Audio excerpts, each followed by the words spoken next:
Well, ladies and gentlemen, we are here again. It is Monday night. It is Champ Chat time. I am Paddy Power, and I am here with the boys. We have Aaron and John.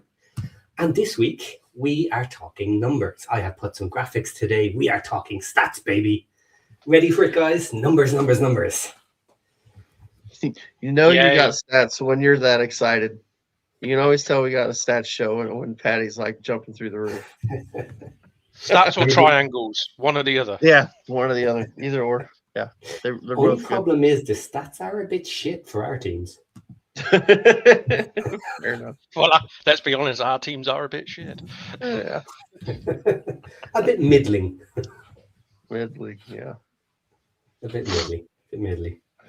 Okay, I guess nobody paid attention to the fact we told them last week that we're starting this at the earlier time this week because nobody's here. Nobody wants to hear your stats, Patty.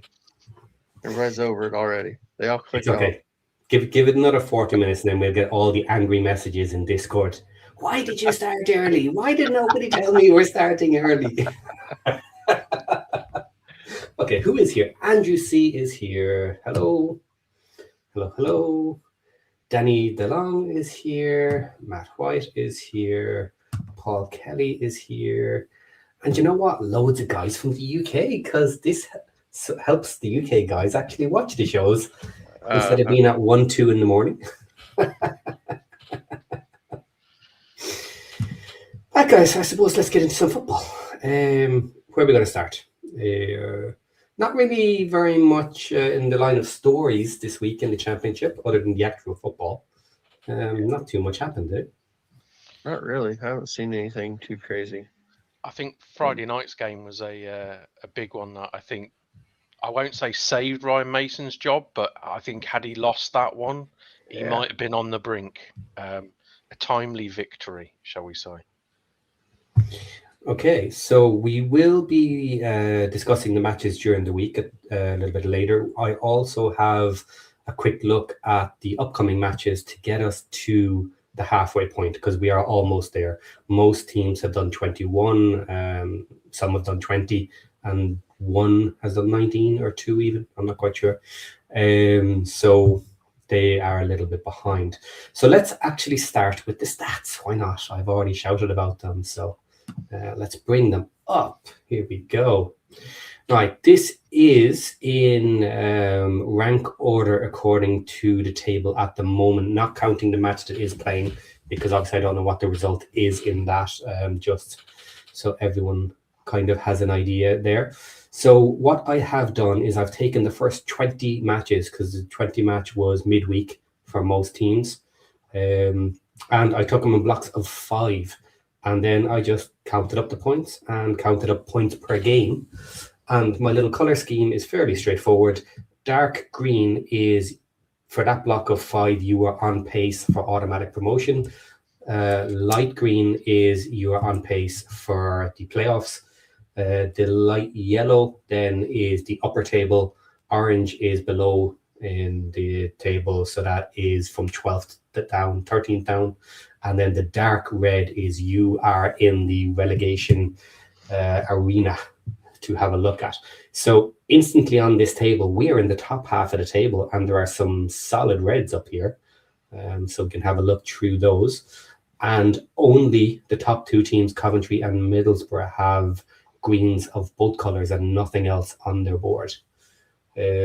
So we don't have to go through every team, because obviously we have a lot to talk about tonight and some of it won't be that interesting, so we can kind of pick out the best teams or the more interesting teams and have a look at them. So Coventry obviously were on a tear, and they started out in their first 5 with 9 points, for just below a promo standard for automatics.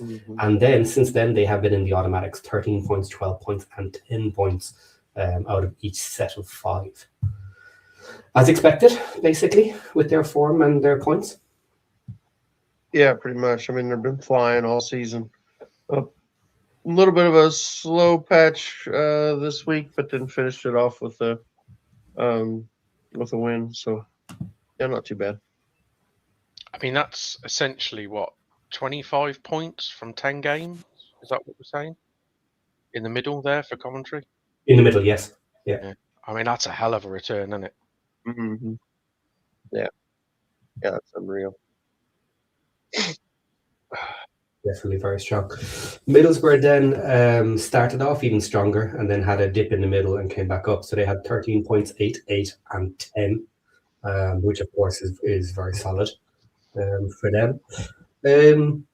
We kind of spoke about this before, but Middlesbrough top 2, maybe not by the end of the season. Going to have some work cut out for them if they're going to stay there.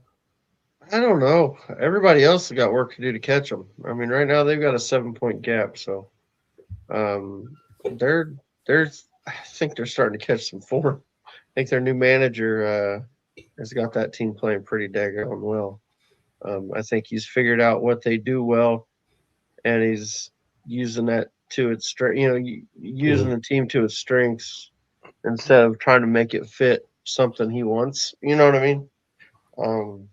Yeah, I think he's getting a good tune out of him. Let's put it that way. So I think go on, John. I was going to say, I think Middlesbrough will be looking over the shoulder to Ipswich and Southampton mainly because I think they would probably fancy their chances over the likes of Preston, Millwall, Hull, and those teams to sort of say, do you know what, fancy us to not outscore but keep pace so the gap never goes down. But I think if Ipswich and Southampton sort of hit quite a bit of form between now and say February or something like that, I think Middlesbrough will be looking over their shoulder somewhat. But I think it's those two at the moment that look like they could be the most harm to them. Otherwise, I think they will probably feel quite confident. Yeah, they got an 8-point gap to Ipswich and a 12-point gap to Southampton. So it'll be interesting to see how those teams go. Ipswich is the weird one for me. I know I'm kind of getting a little off topic. I guess I can wait till we get to you. We're down to them, Patty. But they're just so hit and miss. Every time I feel like, all right, here they go. They're going to kick on. Then they lose again. It's like, what is going on? Okay. Is it fair to say top 2 there, Coventry and Middlesbrough, are near enough guaranteed playoffs by the end of the season?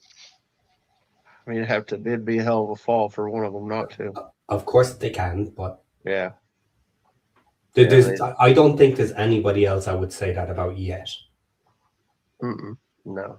Even I know we were fans of Ipswich and a few others maybe making a run in the second half of the season, but because of their positions right now, I don't think there's anyone else that you'd kind of say pretty much nailed on to keep a playoff spot. Would be Middlesbrough and certainly Coventry. Yeah, they would probably have to drop a nice, really red block of 5, wouldn't they, to really be in danger. It can happen. Of course, we know it's possible to go on a ridiculous run of bad form. But as it stands, coming up to the halfway, looking fair. All right, Preston North End then. A team that I'm pretty confident we're not massive fans of and think may hit a rough patch at some point. Now, they haven't as of yet. They've had 8, 8, 10, and 6. So they've hit a little bit of a draw-heavy patch, but still doing okay, still keeping the points total racking up, and it'll need some good teams to kind of leapfrog them. But one we are worried about that could have a bit of a slip-up and might end up sliding down a bit at some point. Yeah, they're really any of them. Now you start getting into that all the teams are in the playoffs right now. Like, I don't, barring maybe Ipswich, I don't necessarily have faith that any of them can stay there. I think there's a chance that any of those teams could fall off. Millwall has been pretty good this season, but yeah, Preston for sure though. You just don't. I think it's commendable what they've done with the player, with what they've had, and not having the kind of money that it takes to really compete at that level. They're definitely overachieving, but I do wonder. I mean, as you see, like this last 5 games was, they got a 1.2 points per game Won't take much more of that, and they'll be starting to slide down, and maybe falling out of the playoffs. So, I mean, really, you look at the playoff race. I mean, from I'd have to look at it, but it's not that far off from, they're on 35, and we're on more than 15th on 28, us and West Brom. So that's 7. That's all. They're only 7 points off of 16th. So I mean, it could happen so quick. If they get another run like that, or they're only getting 1.2 points per game, they could fall out of there. But they've been hard to beat this year, and they've won a lot of games too. So you can't not take anything away from them. That's for sure. Yes. Something to note here is this is the first team that actually has an orange in their group of 5, which means they're on lower table form for that one group. So they have hit a little bit of a slide there. And if you're looking at the numbers here, there's actually less here than Millwall have, but it's because the other matches are included up to today. So with that extra match, it changed it. But yeah, Millwall, then they're pretty much in the same boat as Preston, kind of, aren't they? Who do we think stronger, Preston or Millwall? I have more faith in Millwall because I think the squad is stronger. I think, not to take anything away from Preston, I think their first 11 has proven that they're a tough nut to crack. I just think that then Preston notoriously, regulars at doing this in the Championship, have the first half of the season quite good, and then around Christmas and just after Christmas they do falter a little bit. I think Millwall are similar, but I actually have more confidence in Millwall's squad overall to deal with injuries and whatnot. So, but I wouldn't label them both next to each other in that regard. I think Millwall are probably slightly a stronger side than Preston. But again, like we said earlier, I'm not wholly convinced both of them have got enough to stay in the top 6, but others have got to, outperform them, haven't they? Yeah. I still, Millwall is such a strange one for me because I still think they're one of the worst teams we saw this year when we played them. Like, you know what I mean? I know we give people a lot of crap because they would say that about us. But honest to God, Millwall was so bad when we played them. I mean, they just looked like doing nothing. They didn't look like they could do anything. And so it's so surprising that they've been able to turn that around and be up towards the top. So it's hard for me to get too excited for Millwall. I think you're probably right. They probably have a better squad than Preston. But I still don't have a lot of faith that they'll, with the teams that are making runs, I'm not convinced Millwall stays in the playoffs. Yeah, only a small sample, obviously, but having a look at the form at the moment, Millwall had a little bit less form at the start of the season, but since then they've been reasonably solid. 10-8-10. That's a nice flat line of decent results without any major hiccups in it. Whereas Preston having that 6 points out of 15 might just be a little blip, but if that isn't turned around soon, that could be cause for concern for them going on to a patch of bad form. Yeah. Okay, so that's top 4. Now we're still in the playoffs. We have Ipswich and Hull in those playoff spots. Ipswich obviously started really poorly. We were all kind of wondering what was going on with them. 6 points and 7 points for a newly relegated team, parachute team. That was a bit crazy, but they have turned it around since, and maybe more importantly for them, they have looked good. They did lose their last match the weekend, wasn't it, to Leicester? Yep. But they have looked like a very, very solid team, and kind of on that form, now that they're starting to come into it, I expect them to continue a nice run of points, and they will be potentially pushing up through that playoff table in the near future. Agree? Disagree? Yeah, they've got the squad, haven't they? Where over the busy Christmas period, they could probably just bang 3-4 wins in a row together. They're that sort of strength, and then all of a sudden they go from like 5th all the way up to 3rd, and possibly right on the coattails of Middlesbrough. And there's no massive rush to catch the top 2. You know, you can be done little by little, every couple of matches, a point here, 2 points there, and slowly reel them in. And then maybe towards the end of the season, they might be leapfrogging them at some point. And then the other team is Hull. By the numbers here, they got 5, 10, 10, 6. Started off somewhat poorly, had a decent run then, and now recently has dropped a couple of points as well. So that's not a great curve to have. I'm always forgetting that Hull is this high up on the table, because when you look at them, their scores are so wild. So many goals for them, and also goals conceded. Looking at it and looking at their performances, to me it kind of looks like they're getting a little bit lucky, and I'm waiting for them to hit that patch of bad form that'll significantly hurt them and maybe put them where they should be.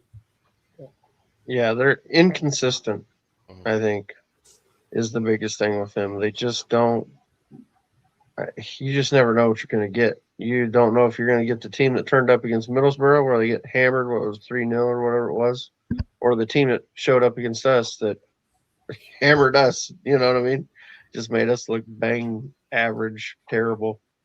So I don't know. They're a hard one to figure out. You just don't know which hole's going to show up. So yeah, they're an odd one. Okay, do these results kind of show you the benefit of being such an attacking team, in that you can win matches, even if you don't win necessarily as many, or you certainly don't have a lot of draws, you know, because it's risky style. But you can win those matches. You can rack the points up pretty quickly. Yeah, I think the Championship has always been be consistent and you'll be in and amongst it. I think this season, the league being so inconsistent results-wise, it's allowed somebody like a Hull who, you know, like we said, they either batter somebody or they get battered themselves almost. Mm-hmm. It feels like every other week. So because they are, you know, I mean, I wouldn't know the stats of. I wonder if, I'm not sure they would have drawn a lot of games this season. I'd be surprised if they had, put it that way. But I think it's that inconsistency, like you said, you know, lose one week, win the next week. That's allowed them to stay in and around where they are, because they have got that goal power to win games. They have 4 draws, and you can see them in the stats here. So it's 1 win and 2 draws in the first batch, 3 wins and 1 draw, 3 wins and 1 draw, and then two wins. So yeah, 4 draws. It does prove a point, doesn't it? If you can score goals consistently, you've always got a shot and always a chance. Mm-hmm. Yep. Okay, then dropping out of the playoffs for the moment, we then have Stoke, Leicester, QPR, and then Southampton. So Stoke here, 12, 6, 9, and 3. So that was some ridiculous results for that patch of 5. That was really poor by Stoke. They're on a massive downswing at the moment. Leicester then started off reasonably well, actually, with 10 points, 7, 4, and 7. So they kind of look like they're turning it around a little bit, but the raw numbers say they're still having a hard time of it. You know, they're still not there. QPR then 7, 8, 4, and 12. Decent run of results just recently. And then 6, 6, 6, and 12 for Southampton. Now we'll leave Southampton out because I think they are worthy of being discussed on their own. Anything we want to bring up there with Stoke, Leicester, QPR? Talking points. Stoke are the version of Millwall for Aaron. Stoke, for me, every time I look at them, I just cannot believe they are where they are. They just look awful for me. Apart from Sorba Thomas, who just seems to do wonderful things. Other than that, I just look at them and I kind of I can't watch them play and think how have they won so many games, because they look average in my opinion every time I've seen them. Mm-hmm. But hey, they get results, don't they? So Yeah. not recently though, of course. Yeah, Stoke, I agree with you. Stoke's another team that I had down. Like, I think I had them picked to not get relegated, but finish just outside of the relegation zone. And it's just, and like you said, another team where you just kind of like, how are they up there? They're not. I mean, they beat us on a Sorba Thomas absolute. Just, I don't know how that ball goes in. You know what I mean? He just floats this big giant cross in, and somehow it falls in. I wasn't super impressed with them either, but but they got the win. So I mean, they're a weird one. Another weird one. And Leicester, the thing with them is, I mean, there's a lot of I think the win against Ipswich will paper over the cracks a little bit, for maybe a couple weeks, but they've got to get on a little bit better run of form, because I know the fans they're not exactly happy with Marty Cifuentes. 7 points out of a potential 15 is not great. That's not what's expected from that team. Yeah. Ironically, I think the win against Ipswich, this is going to sound daft, hurts them, because it almost proves what that side can do. Yeah. And now it's like the fans' expectations will be into the next game where you've just toppled Ipswich. Mm-hmm. That's the level they expect every week, and as we've seen this season, you just don't know what Leicester are going to turn up. More times than not, it's the crap version. So I mean, that's the thing. I mean, I don't know who Leicester have got next, but you were just, the way it's going, beat Ipswich one week and go and lose to, I don't know, Sheffield Wednesday the next. It's just Leicester, isn't it? You're right. Yeah. Yeah, we'll look at all the matches going forward soon. Yeah. And not to mention, they do have a deduction coming at some point, and we don't know how big it's going to be, but they've got to get themselves well inside that playoffs to stay in there. You know what I mean? That's something they're going to have to deal with. Again, we don't know what it's going to be. I've heard everything from like 15 to 6. So who knows what it ends up being? I'm probably closer to 6, I imagine. It might be an interesting one with Cifuentes. It's kind of, are they actually waiting to find out how many points they're dropping? Because they might be holding fire until that's dealt with, so that they can tell the new manager what exactly his position is, and what the expectations are. Like, if they get slapped hard enough, will they bring someone in because, look, we're just too close and we just want to get nicely away from it? Or is the opposite true, that they know they're still comfortable for being highly unlikely to drop down into the relegation spots? Therefore, okay, well, that's the rest of the season screwed. Do we need to make the decision now, or do we make the decision now and give the new manager plenty of time to start working with the team? So it's an interesting one. I think we're getting close to that time of year where if you're going to make a change, you want to get him in January.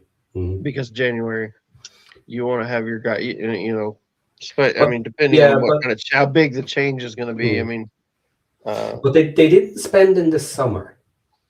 So I don't think they could. They may not be able to. That's the thing. They may be up Schitt's Creek as far as that goes. Well, that might be another reason to hold fire till January. Hold fire, yeah. See that you're okay. We're not going to get relegated. You're not getting amazing new players, at least till the summer. Come in, learn the team. We're telling you have to work with what you got. They're good players. Now you've got half a season to figure it out, because we don't have a huge budget for the summer. I mean, they could always stick with him. I mean, if the points deduction comes in and leaves them kind of in no man's land, where they're not going to make the playoffs and they're not going to go down, they may just think, let's leave it in place till the summer and then reassess, and by then maybe some restrictions are lifted. They might be able to spend a bit of money, and maybe then a new coach is brought in then. But I think, like you said, I think the points deduction, the thing that will come with the points deduction will be a business plan, which they will have to adhere to, which will mean their spending will be scrutinised very heavily, and they won't be able to spend huge amounts of money. So, yeah, I'm not sure a new manager. I mean, you're not. Are you really going to be able to entice anyone any good in that situation? Do you think? Yeah, you could be in there for 6 months. Well, not 6 months, 3 months for the end of the season, where you can't do very much except win a couple of matches, and then you don't get money. You get another 6 months. Things don't go well, and you get sacked. Does that look good for your resume? Maybe not. Although, again, how much money do they have? Would it be a good time to bring in someone a bit younger, someone a bit more, take another chance? But who knows? Yeah, and you also might lose a couple of their star players. You know, the two wingers. I'm sure there's going to be some teams out there that might try their hand if money's a bit of an obstacle down at Leicester. Somebody might come in and say, let's test the waters for, Fatawu or the other lad out on the other wing. So yeah, for sure. Okay. Jordan James as well. He's on loan. He could get recalled. Yeah, I think he'll be moved. Would be my guess. The rumors are starting to float already. Yeah, I'd assume. Where's he at? Rennes. Yeah, Rennes. He's. I mean, being French, they gotta want to make some money off him. So I don't know. Maybe they can't. I don't know if they got to obviously don't know the details of the deal, but if they got a recall clause, I could see a lot of teams being in for him. Leicester do have I believe, a fee agreed to make it permanent, which I think is around the 5 million mark. So I heard. But I think the questions is whether Leicester have the 5 million quid to do the deal. And are they allowed to do it? Exactly, but that's part of the loan agreement. So I considering his start to the season, you ain't going to get him for 5 million quid. So that's a deal that Leicester have got in place. So yeah. Could be one of those. They might just have to buy him and sell him on at a small profit. He might not want to stay. Who knows? We'll see. Other teams are looking. Right, QPR, 7, 8, 4, and 12. Very good recent results. Pushed them up there. But those results are a mess. They're all over the place. It's kind of the story with everybody. It's just there's just not very many teams that are consistent at all. You know what I mean? There's no consistency. I know when we played QPR, they looked like world beaters. Just flying, pressing high, flying all over the pitch. Just swarms and swarms of players running at our goalkeeper. And then they show up at some games and they don't look like scoring ever. They look like there's no chance they'll score a goal. So they're a strange one for sure. I like their front two. In that Burrell and Kone, physical, mobile. They can cause anyone in this division problems up top end of the pitch. I think for me, it's the other end of the pitch. I look at them and think that's where they're always susceptible to losing the game. Okay, so Southampton, 6, 6, 6, and now 12, finding a little bit of form, starting to look fairly okay actually in their recent matches. They need to keep that going if they're going to push up the table, behind Leicester as well at the moment. For sure. Yeah, that 12, they earned their coach's job. You just wonder if they can keep that form. Did they lose? They lost to who was it? Who did they lose to this weekend? Norwich. Yeah. So a team that's not been playing well, but did also get a new manager in. So, if you'd have told me at the beginning of the season that Norwich beat Southampton, I wouldn't be completely surprised by it. But the way things have been going for Norwich, it's a little more surprising. But yeah, they. So I don't know. We'll see with Southampton. It'll be interesting to see if they can hold that form, or if they drop back to where they've been, or maybe somewhere in between that. But they're you would expect they'd be able to hold that form with the players they've got, but who knows, man? It's another one of those. Just who knows what team's going to show up. Starting to show signs of life. Yeah, they've been shocked. There's movement, but how much movement? I'll be honest. When they beat us the other week, they were the best side I've seen this season by a long way. They were pass and move, and just the sheer desire to win the game and just keep scoring. They were really good, and they had a few players which kind of, on that game when I looked at it, I thought, you can tell these lads are from Premier League levels and above the Championship. And I'll be honest, they've got the one thing that everyone in this league is absolutely crying out for. They've got a lad up front who is usually a guarantee 20 goals a season at this level in Adam Armstrong. Yep. He always scores goals at this level, given chances. And that Southampton side at the moment create bagfuls of chances. Yep. Okay, then final two in the top half. Look who just squeezed in the bottom there. We have Bristol and Birmingham. So Bristol 11, 5, 7 and 7. Good start, big drop, and then kind of leveled out and not looking amazing now. They're kind of very hit and miss. Birmingham then 7, 5, 9 and 7. Looking at it like that, it looks pretty poor, but I actually had in my head you were doing better than that. Can you defend those numbers, or? Nope. You can. All the bad numbers are our away games. Okay. I'll be honest, because our away record is, I think, third or second worst or something like that. It's terrible. So you can see which groups of games where we have more away games blocked together. 3 and 2. Yeah. So, and obviously the home. I mean, the 9 points will be, when we beat Portsmouth 4-0, was it, or 4-1 or whatever it was, and Millwall 4-0. Those sort of games. Watford 2-1. So, yeah.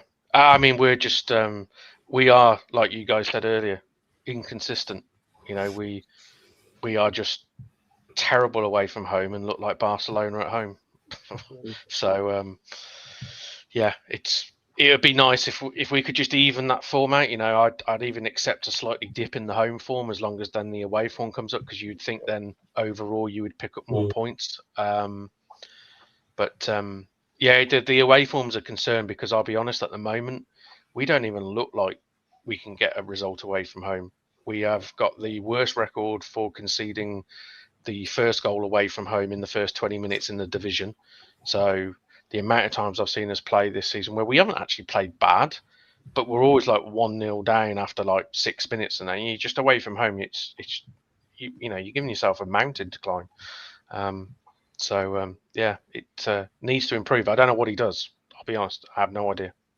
Yeah, you guys are 21st in the away form. You've got 8 points from 11 games. Yeah. I will add in our defence, if you actually look at all the teams we've played away from home this season, there's a lot of them that are above us in this table here. We've played a lot of the big boys and a lot of sort of the form sides away from home, which hasn't helped. It's not an excuse, because we still should have done better, but I think when a lot of people say, I think towards the end of December and January, our away form or our away fixtures then should get easier. Yeah. But okay, so 2 questions there. One from me. Do you have any particular injuries or problems with certain players that actively hurt you during this period, or were you actually okay with not a load of them at the same time? Or how long have we got? 2 minutes. Short version. Short version. Yeah, we do. At the moment, we don't have a right back. Ethan Laird got injured hamstring injury back in end of September, early October. He's not going to be back till February. Asaya Samuel, who we bought in as sort of, first choice / backup, it's been awful. So essentially, he doesn't even get a game. We've had to move Awata to right back because that's really all we can do. And especially away from home, we really miss Awata's sort of strength and his defensive capabilities in the middle of that park. But we don't have anyone to play at right back because of that. So Awata has to play right back, and then we look kind of weak away from home in midfield, and it's killed us this season. I won't lie, it's actually killed us. Yeah, and as I think somebody's mentioned in the chat, Jack Robinson, of course, sent off in 2 games, which I won't say cost us the games. Coventry, I would argue, would probably still beat us with 11 on that day. The whole game really irks me because he got sent off against Hull just early second half, and we would have won that game because we absolutely were all over them, and it was just a matter of time. But yeah, those injuries, and Davis has been a bit hit and miss with his selections at the back, and it took him a while to settle on his defensive centre back pairing. Yeah, it's not been great in that sense. But I mean, other than Laird, and the annoying thing with us is the right back. I think you guys have mentioned it with your wing backs. The right back in Davis's system is kind of the key to our system, because the right back doesn't play as a right back. When we have the ball, the right back either plays as a right winger or sometimes is in the number 10 spot, as stupid as that sounds, but it overloads on that side. So yeah, and having to play Watt has done amazing at it, but he's not a natural right back, and teams are starting to realise actually if they can nick the ball off us, he does tend to leave a lot of room at the back, and he isn't the most mobile at getting back, whereas Laird, of course, would get up and down very quickly. Yeah, that's really killing us. So okay. So the second question then was this one, which you may just have answered. What do you think is the biggest issue for you guys? Maybe between home and away, or just in general? Is it the injuries, or is there anything else? I think the biggest issue for us is mental. It's in the players. I think it's also in Davis's head as well. He went through a stage of just setting us up how we play at home, away from home, and it left ourselves quite exposed, and we were quite open, and it was a bit too end to end. And you away from home, those are always tough games to win. Then he went sort of opposite. He went a bit sort of passive, defensive, and we're not a side that can do that because we don't have the personnel to do low blocks and stuff. So we kind of got stuck in a bit of a, we don't really know what we are away from home. We had all the ball, but there was no real urgency about us. So yeah, I think it's mental in the side in the player's head, but I won't lie. It's Davis would never admit to it, but it's a few key personnel out of form and a few key personnel missing as well, and it's put all those together, and I think that's what really hurts us at the moment. So is he safe? As a manager, like is this acceptable for the issues you've had, do you think? Or I think he's safe all season if from the ownership. This is the fan base are. I think the fan base are a little bit sort of het up about it, because I think you've got a manager and you've got a lot of the fan base that kind of say, well, on paper you look at our squad, it's a top 6 challenging squad, but that's for everything to go right. You can quite easily be a mid-table side if things don't really go right or people don't perform. I think the thing that hets up the fans is that you've got an owner which is banging the drum about, we want to get promoted and, we want to do it as quick as possible. And of course, with last season's success, everyone kind of expects then to suddenly win every week, or, if we're not going away at Sheffield United on Saturday, for example, and winning 2-3-0, it's kind of like, well, Davis is rubbish, blah, blah. And it's like, Championship doesn't work like that. So I think luckily within the football club, I think he's safe as houses, to be honest. I think there's always going to be a vocal minority, isn't there, of fan bases. Yeah, ultimately see where he how, ends up. I mean, I'm trying to think how I'm going to word this.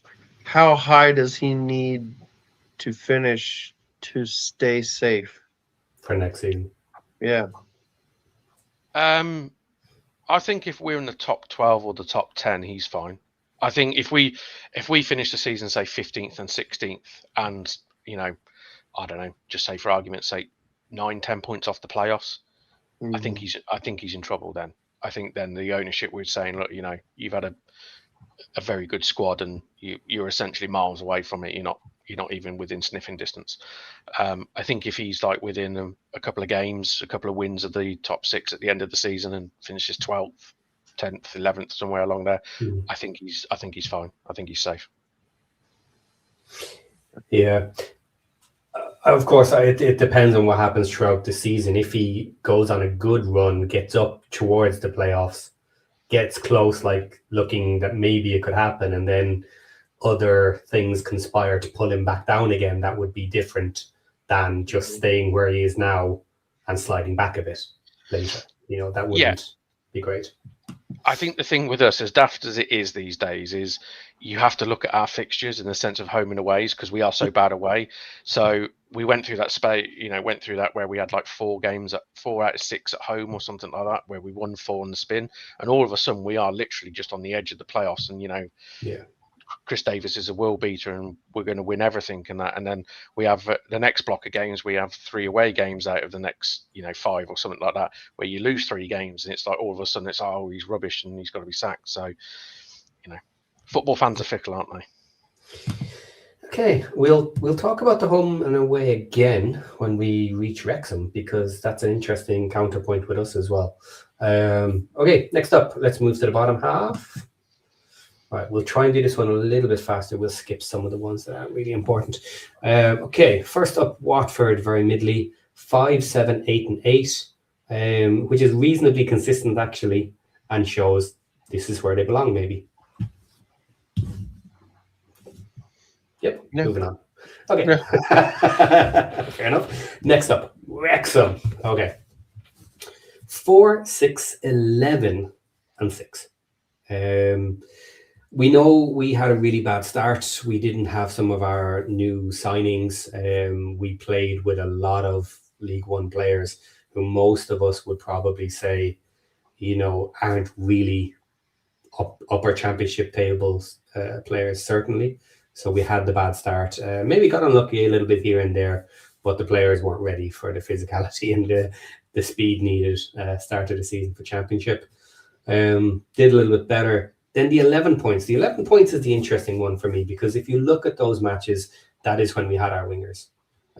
We had Kagache and Kabore, at least one of them for those matches. For some of them, we had 2. And that's when we got our good results. And that's when we actually looked like a really good team over a consistent period of matches.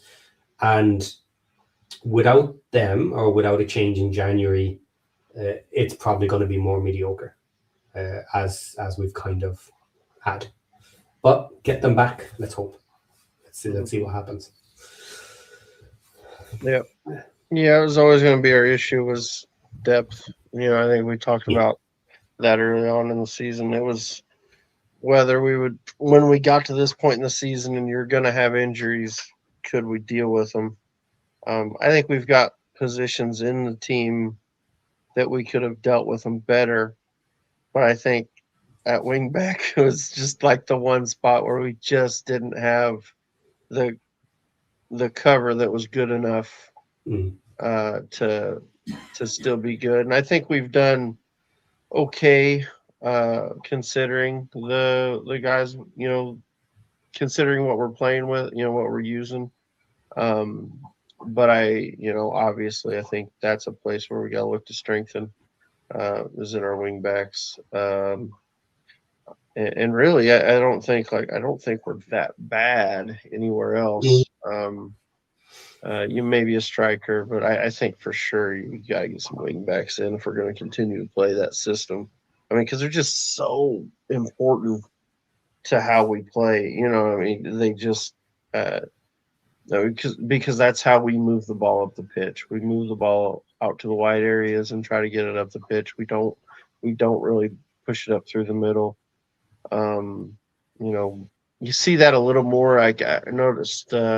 Seems like Windass and Broadhead both will do it. They'll drop way back to try to get the ball to bring it up through the middle. But even then, sometimes they're pushing it out wide. Most of our chances are created from out wide. So it's just, our wide players are what makes everything tick for us. And when they're on, we look really good. We had a really good run there. Kabore was, looking really good. Kakache, for the handful of games he got back in when they were played together. Coventry was, I think, one of the few games where they actually played together, and I think that was by far our best performance of the season. And that came, I'm sure that was in that 11-point section, or is either right there in it or just one side or the other. Yeah, I think it's in there. Yeah, but it was, we looked really good. We went on a really good run there. Even at that, though, we've still not won back-to-back games. That's something I'd like to see us do at some point soon. Get back-to-back wins. And then, continue to be hard to beat. I mean, you don't want to, we've not lost a lot of games, so, that's good. I don't know if you wanted to bring it up or not. You mentioned it. Our home and away form. Our home form is 12th. We got 17 points from 11 games. Our away form is 15th with 11 points from 10 games. So it's, not great. So we're probably right about where we should be, according to that, those, the form tables as far as our home away. But I definitely got to start getting some more wins together. Unfortunately, I think we're going to have some, get some wing backs in before we really go on a decent run. So hopefully second half of the season we can get healthy and push on and play a little better. Yeah. The comment I was going to bring up is here from Matt White. It's a little different. As of the current standings, out of our 13 remaining away games, so second half, only 2 are against top 10 teams, QPR and Coventry. That's good. So that's very similar to what John was saying as well. Is we have, and it kind of slipped my notice actually, that so many of those teams were away for the top end teams. Now maybe at different points of the season they weren't in the kind of top end. Everybody goes through slightly different forms, but they're done. They're out of the way. Those really tough away matches are potentially done for both of us. So could we find some significant form in the second half where we push our home form again? Then we obviously have tougher matches at home in theory, if we had them away this half. But then maybe we balance it out better. So we'll have to see how that pans out in the second half. But yeah, promising if you want to look for silver linings to second half of the season. Yeah. Yep, for sure. You guys remind me so much of like Birmingham in previous years in this division, where you draw a hell of a lot of games, and Birmingham were like it for years, where I hated us drawing games because you just you essentially tread water because you don't win enough. It's great. It's the old adage thing. It's like, we're 8 unbeaten. You sit there, yeah, but it's 1 win in 8. Sort of thing. It's one of those where I'm of the mindset, and I've always been of it. I want wins, I want points. I'd rather win a couple of games than lose a game, if you know what I mean, rather than draw 3 games almost. Yeah, because I just noticed you've got 10 draws this season, most in the division, which you need to start turning some of those draws into wins. But I guess it's just it's a byproduct of how you play, that you are always in very tight games. It is, and I am taking the positive from those draws. I totally understand you don't want draws because the points advantage of winning versus just sitting on a load of draws for 1 point. Obviously, it probably wouldn't matter if you were getting 1.5 points per match, and it actually balanced out. But the difference, I suppose, this season is most of those draws, we looked like we were competitive in the match. We looked like we had opportunities and could have won those matches. So first season in the championship, I'm taking that as a positive for the team, because we're still building. We know we will build a couple in January, and then we'll do it again in the summer. So I'm kind of happy with where we're starting. Mm-hmm. Yeah. Yep.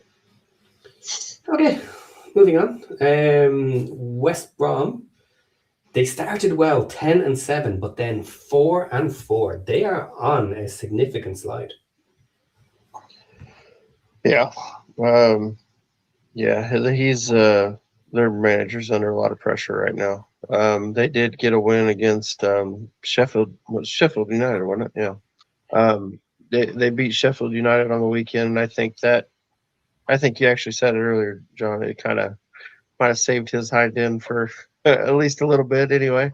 But they'll be a team you do wonder. I mean, if you're going to make a switch, do you do it here pretty quick? Before January, if you think there's a guy out there you want to get. So yeah, we'll see. My one of my good mates is a West Brom season ticket holder, and after the game against Sheffield United, his exact words were to me, "Just when you thought he was on the brink, that twat goes out and flukes a win." He says he does it every single time. Which I was just kind of thinking, it's a bit harsh, but yeah, I'd see the point, because every time it has felt like they are literally on the brink and he is of the point of no return. They do somehow pull a performance out. So as I did say to my mate, I said that the players are still playing for him, because you wouldn't get that sort of result otherwise. But it does feel it's a kind of a when, not an if he gets the boot, because I just don't see, there's nothing in their play that suggests that they're suddenly going to turn this around. If I'm being honest, I watched that Sheffield United game, and Sheffield United should have been 3 or 4-0 up in that first half, really. Fair enough, they forgot to put their boots on for the second half and got deservedly beaten in the end, but not everyone's going to do that.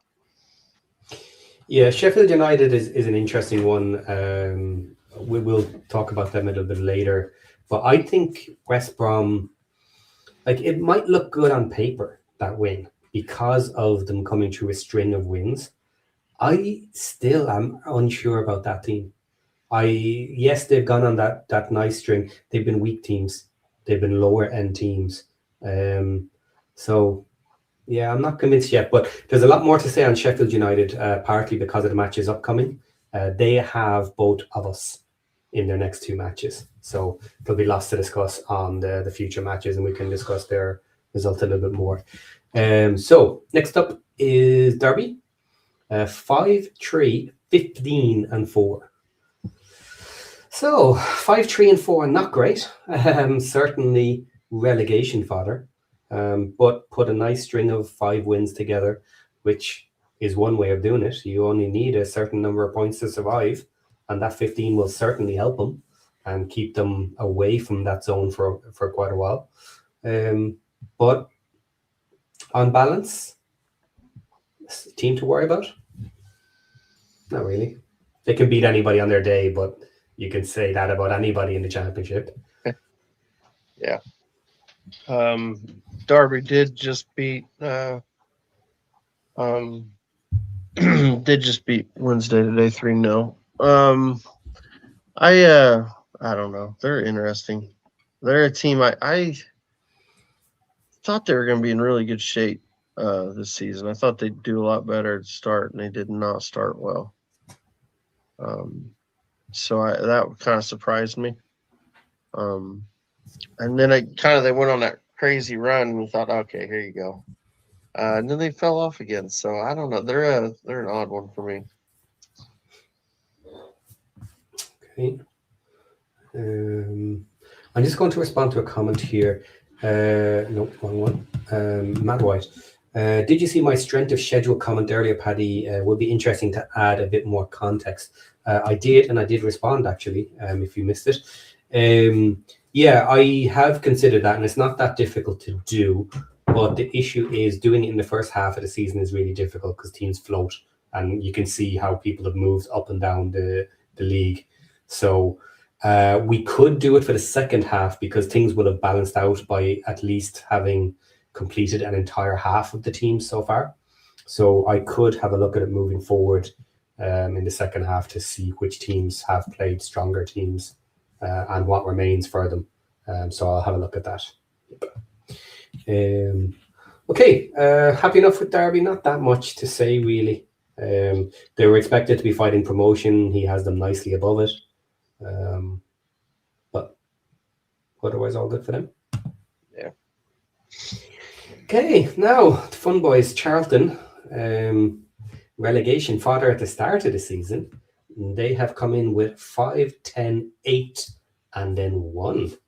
So they got their points while the points getting was good for them. They got up into the playoffs. They were sitting pretty, and our old pal was mentioning it every time he got in front of a microphone, but he's not mentioning it so much anymore. Yeah, we obviously had the pleasure of seeing them on the weekend. I'll give them credit. They're organised and they're tough to beat. If we hadn't gone to sleep for 20 minutes, we would have beaten them as well. But no, I think you can see. I mean, we saw on the weekend that there is a lot of issues in that chart. I mean, they are missing a huge amount of players. I believe there's like 3 or 4 missing in key areas. But I mean, let's be honest. Their sort of remit at the start of the season was safety, and I'm not going to say the recent form suggests they could be in for a fight this season. But I just nothing against Charlton, but I just can't stand that annoying little oink. So yeah, my highlight of the weekend was after they equalised, they sort of had a corner and he was jumping up and down on the touchline because you actually saw he believed his team could get a result, and then all of a sudden, the next 5 minutes, we absolutely woke up and started tearing through them, and he was on the side of it, telling his players to go down and calm down and shuffling back and everything. the energy and the passion, the sort of subside quite a bit. Then it was just get everyone behind the ball, but. No, he knows what he's doing at this level, to be fair. So, but I think realistically, if you had offered him the points return at the start of the season, right now, I think he would have took it without a doubt. Yeah, it's reasonably strong. Let's be honest about it. If your plan for the season was stay up and get as high up the table as you can get, that's a significant haul for 20 matches. It's pretty decent. And looking at the teams that are currently in the danger area and our discussions, Charlton aren't there yet, but they better turn this slide around fast. And we will see who they have coming up soon for the first half. They can't afford to have another 1 point block of 5 or like a 2 point block. Yeah. They can't afford that, otherwise they'll be right in it. Yeah, but they can survive for quite a while on like 5 points. 5 points, that's going to keep them away for a long period, because that's just barely above relegation for a season. And because they have that gap at the moment, just pulling out 5 points, every block of 5 will keep them away. Probably for the rest of the season, actually, if they kept going. So they have a bit of cushion there. I think what they may have issues with is you've got some teams down there that we'll be talking about them here soon, but you feel like are probably going to get out of it. Mainly Sheffield United and Norwich. I think both those teams will probably work their way out of it, and if it be that puts them in a 5-way race, or I guess really a 4-way race for 2 spots, because Sheffield Wednesday's down. Yeah, I mean, anything could happen at that point. So yeah, I don't know. It'll be interesting, and to be honest, to be fair to Swansea, they've won some important games against teams in the relegation area recently, last few games. So if they can get out of it too, that's another team that they'll be trying to stay ahead of. I don't know if 1 point per game might be okay It might not quite do it though. I don't know what points that put. If they finished out 1 point per game the rest of the season, I don't know what quick math. I don't know what that would put them at the end of the season, but I don't know if they're quite there yet. Maybe they might need a couple more. You know what I mean? They might need to get a little further ahead than that. The average is 44. Yeah. So that's one per game. Okay. And they're well above it at the moment. If they keep a 1 for the rest of the season, they should be safe. Okay. Yeah. I think low 40s keeps you safe this season. Yeah. Probably. It'll be the relegation battle is going to be interesting. It'll be interesting to see what Norwich end up doing. It'll be interesting to see who really drops down. Because I do think it's going to be between Oxford, Portsmouth, Blackburn, and Charlton. And maybe Swansea. Swansea will be the one. But they kind of surprised me getting those 2 wins against I think it was Oxford and Portsmouth. I think they beat those 2 of the teams down in the relegation area. Well, that's another way to stay out of the relegation area as well. Beat the teams around you. If you're good enough to consistently beat all the weak teams around you, that should keep you up because you're hurting all the teams around you who are important. You know, sometimes when you're fighting a relegation battle, it can actually be worse if you pull all your points off the top teams because it makes no difference to you. If you then end up dropping points to those around you, they can slip past you. So they're doing okay with that. Yeah, we'll skip past Sheffield for the moment because we will talk about that in detail with the matches coming because they're playing both of us. Yeah. Swansea then started well with 8 and then 5, 4, and 6. Very middling results. Not looking like a fantastic team. We have them next as well, so that'll be a big talking point coming up. And it's a kind of a Welsh derby. So an important match there. We saw what happened the last time we played a Welsh team in the cup and lost. People weren't too happy. I'm a little surprised how poor Swansea have done, if I'm honest. We played them early season. I've seen them a few times this season, especially in the early part of the season. They looked a really good side, and they've got some really good footballers.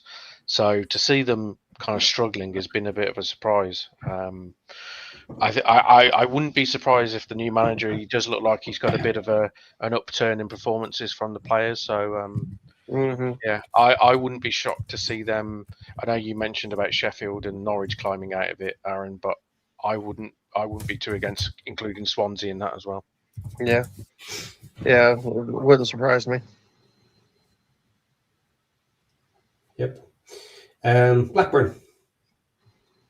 8 points, 5 points, 1 and 6. That 1 is horrendous for teams that are actually getting those 1 in a group of 5. That must be horrible. But at least Blackburn have pulled a nice big block of 12. So when you can go on a run, when you can beat teams back to back, that usually will say that you have enough firepower to force your way out of the bottom of that table at some point. So, without wanting to turn into the Weather Channel, do we know if it rained in any of those games where they got 12 points? Just saying. Oh, shoot. Yeah, to be fair to them, they do have a game in hand, too. They're one of the teams that only played 20. So that's keep that in mind. So yeah, they went on a good run there. That was a weird, didn't expect it. But it seems like they've returned back to form in the last 5. So I don't know. I don't trust them. I definitely don't think they're safe. They're going to be in it. They're going to be in it. There'll be no fight. So, we'll see. Okay, Portsmouth 8-5, 1 and 6. Again, started good. No massive run of matches for them. They're definitely going to be in it for the rest of the season, kind of by the looks of it. I think they're in trouble. I don't know that they've got. I don't think they've got the money to do a lot either in January to really, and I think they're they're struggling to score goals. Really, yeah, I don't know. I'm not sure. I thought they'd be all right this season. I thought they'd finish 16th, 15th, somewhere in there. But they've just not really looked like being anywhere near it. And I think they're going to be one of the teams that, Norwich comes out of there. They're going to be in it. It'll be a fight for them to try to stay out of it. So, yeah. I think that's the problem Portsmouth and Blackburn have, is that if it was one or the other in that bottom three and Norwich weren't there, they would feel quite, I won't say comfortable, but they would fancy their chances a lot more, because they'd be like, we all know what it's like when you're not a fancied side and you are expected to be in a fight for your lives in the bottom. When you're in the bottom, it's hard to get out of, because you are kind of where you half expected to be.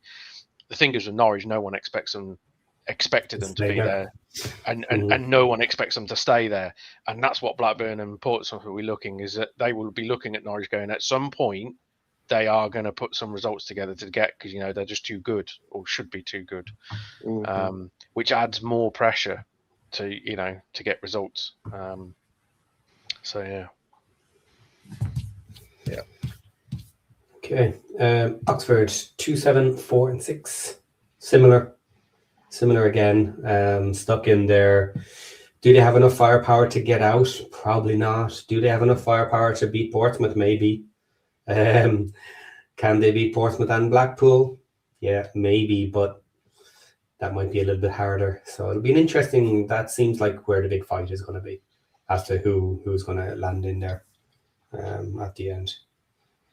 So, right, Portsmouth is on 20. Blackburn Rovers 22, Portsmouth 20, Oxford 19, Norwich 17. So they're all pretty much in it. But Norwich still been on 17. Have a look at their results. It just looks horrendous when you read it like this.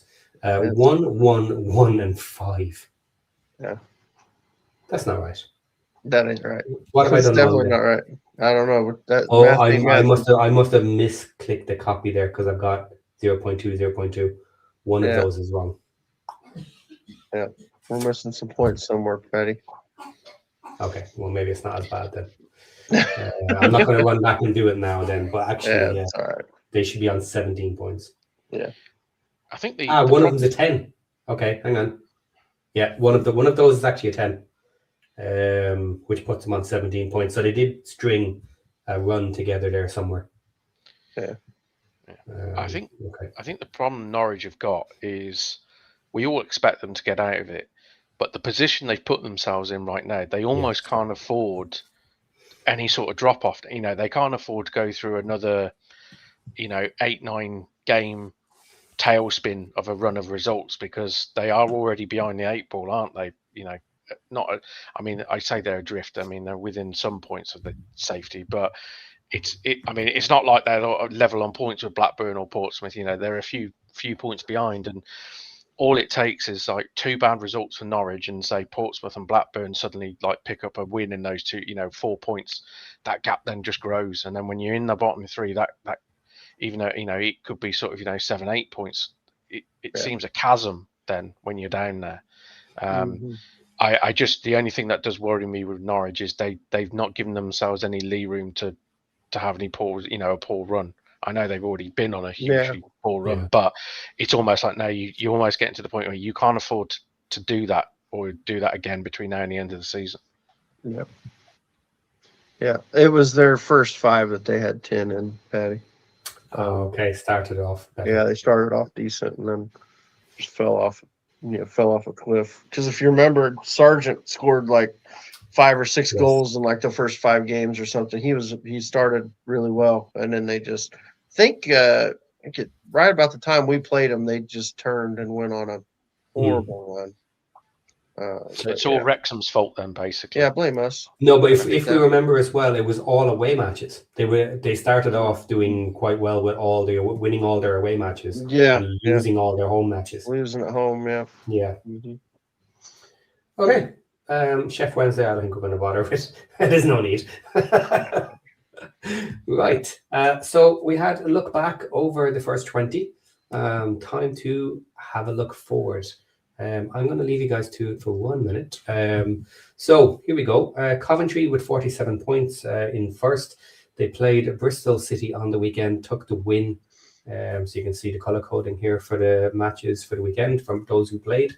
And then next two matches, they have Southampton and Swansea. So if you take that for 2 minutes, I'll be back. Yep.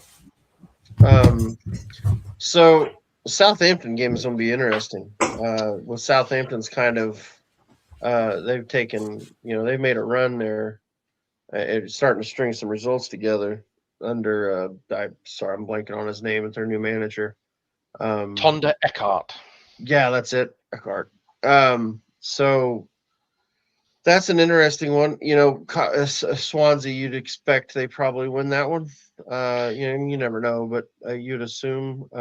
What's he got these coded? The light grey is an away game. Okay, gotcha. All right, gotcha.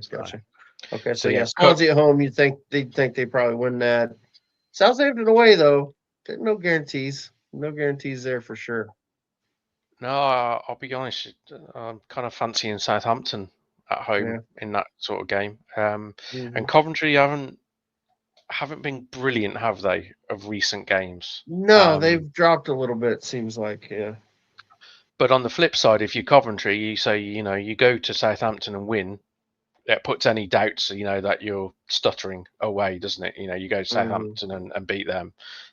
You're kind of like, yep, off and running again. I guess we go down to Middlesbrough, Bristol away, and Blackburn at home. I can see them winning both those games. The form that Bristol are in right now, yeah, you probably can. And they, under this new manager, they do seem to like attacking, don't they? So, and they've got some attacking talent. So, yeah, they do. You could, like you said, you can see them winning both those. And what's interesting, let's just say Coventry lose to Southampton and then manage to only draw against Swansea. Middlesbrough win both of theirs. All of a sudden, we got new league leaders. Or no, they'll be draw. They'd be even, wouldn't they? That'd put them on even point. Yeah, that'd put them on even points, wouldn't it? But yeah, that's interesting. But if you would have told everyone that was a possibility like 3-4 games ago, you'd have been laughed at. Coventry were like home and hose, weren't they? And Middlesbrough didn't look that great. You know what I mean? It wasn't like they were flying either. You know what I mean? When Edwards left, it was kind of on the downturn, really. So it's crazy how quick things can change. Preston, Norwich at home, and Stoke away. What do you guys think about those? Should be winnable, but they're tough enough teams that 4 points would kind of be acceptable, maybe. Who knows? That they can go any kind of way, really, a little bit. But they should probably take 4 points, I would. That's what they'd be looking for, I'm assuming. The pessimist in me would be looking at that if I was Preston going, I don't really want to play Norwich after they've just beaten Southampton. That's just the way as a football fan you think, isn't it? You don't look at them being second bottom and being rubbish all season. I look at it and just go, well, they've just beaten Southampton. Crap.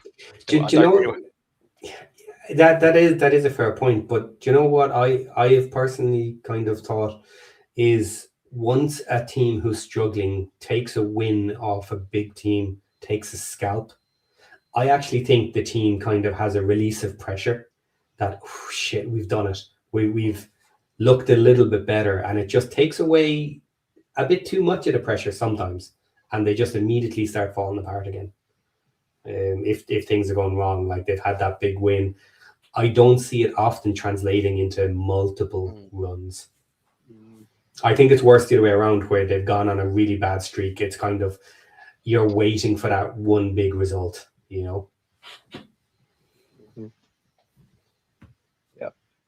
Yeah, I could see. I wouldn't be surprised to get 2 draws out of those.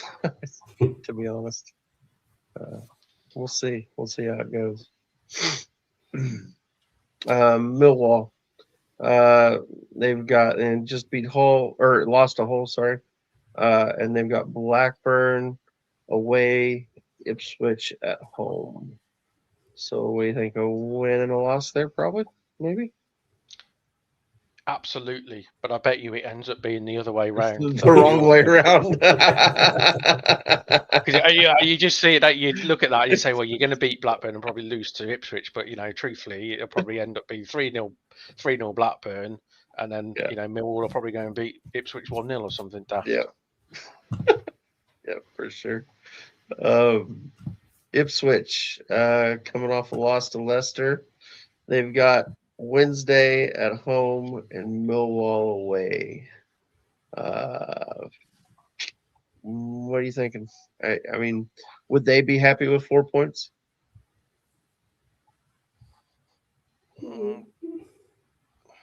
I think it's bare minimum. Mm-hmm. Yeah, for sure. I mean, I think everybody's looking at 3 points against Wednesday right now. I mean, they're in a world of hurt. Millwall away, though. I mean, like I said, when we played them, when we went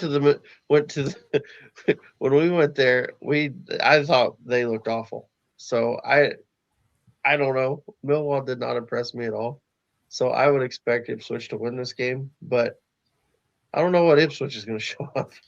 So I think if Ipswich are realistic, in their top 2 ambitions this season, they probably look at those 2 fixtures and say you need to get 6 points out of those 2 games. Yeah. Mainly because one is Sheffield Wednesday, which everyone should beat realistically, and the next one is you're up against the Millwall side, which you are stronger than, you have better players than, and they are in and around you in the table. So it becomes it's one of those. It's a 6-pointer, isn't it? So it's if you're Ipswich and you want that top 2, you'd say, 6 points, 4 points bare minimum, but 6 points is what you want. Yeah, you don't want to be losing 3 points to your rivals who are ahead of you. Yeah. Okay. So Hull, good win last one against Millwall. That was a nice win for them. And then they have West Bromwich Albion and Sheffield Wednesday. Home and away. I don't know. I mean, you assume they'll beat Wednesday, but West Brom are so volatile, and so are Hull. I mean, anything could happen in that game. It could go. That game could be 3-0 either way, and it wouldn't surprise me. I have no idea. I think they get 6 points in that, and we all hear you're getting mauled by the Tigers, the most cringiest chant ever in both games, sadly. Yeah. Oh, man. Well, that'll push them nicely up for the half season if they pull off 2 wins and end up on 40 points. Yeah, considering they only survived, what was it, on goal difference at the end of last season? So, Good start. Okay, Stoke then. They took a bite out of Swansea, yay. And then they have Watford away and Preston North End at home.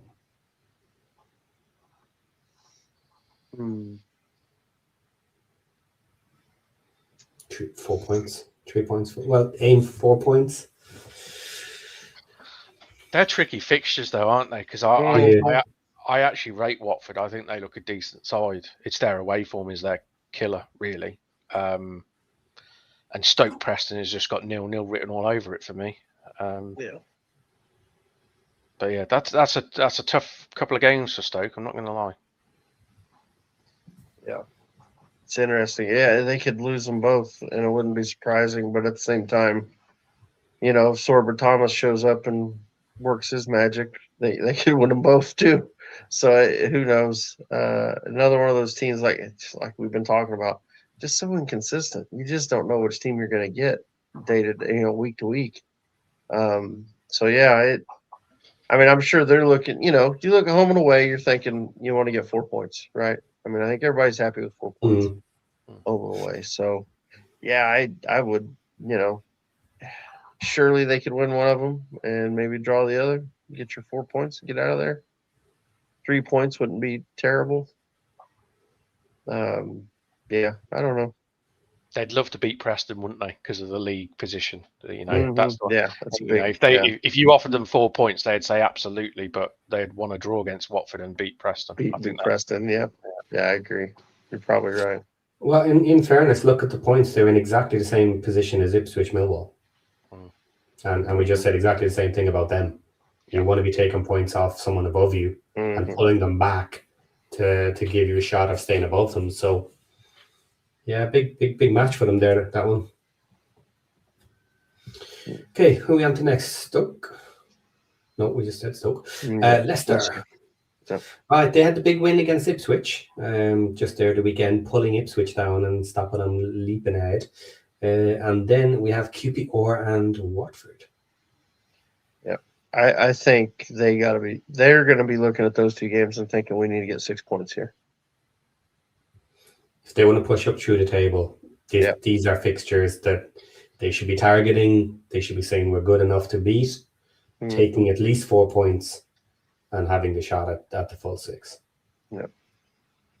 They will expect 6 points, but it's Leicester, isn't it? So I expect them to get nothing and get beaten both games. It's just the way it's gone for them, hasn't it?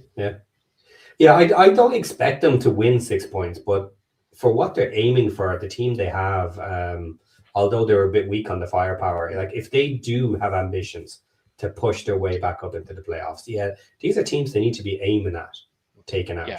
Whether they can manage it is different. I'd imagine if you're a Leicester fan, having just watched your team sort of not take Ipswich to the cleaners, but put in a really good performance and beat a very good Ipswich side, you'd be looking at the next two fixtures and saying, well, we've got to win those two. Yeah. But like we've said, it just depends which Leicester turn up, doesn't it? Yeah. Yeah, absolutely. QPR lost to Middlesbrough, and then have, as we just mentioned, Leicester, and then followed by Portsmouth.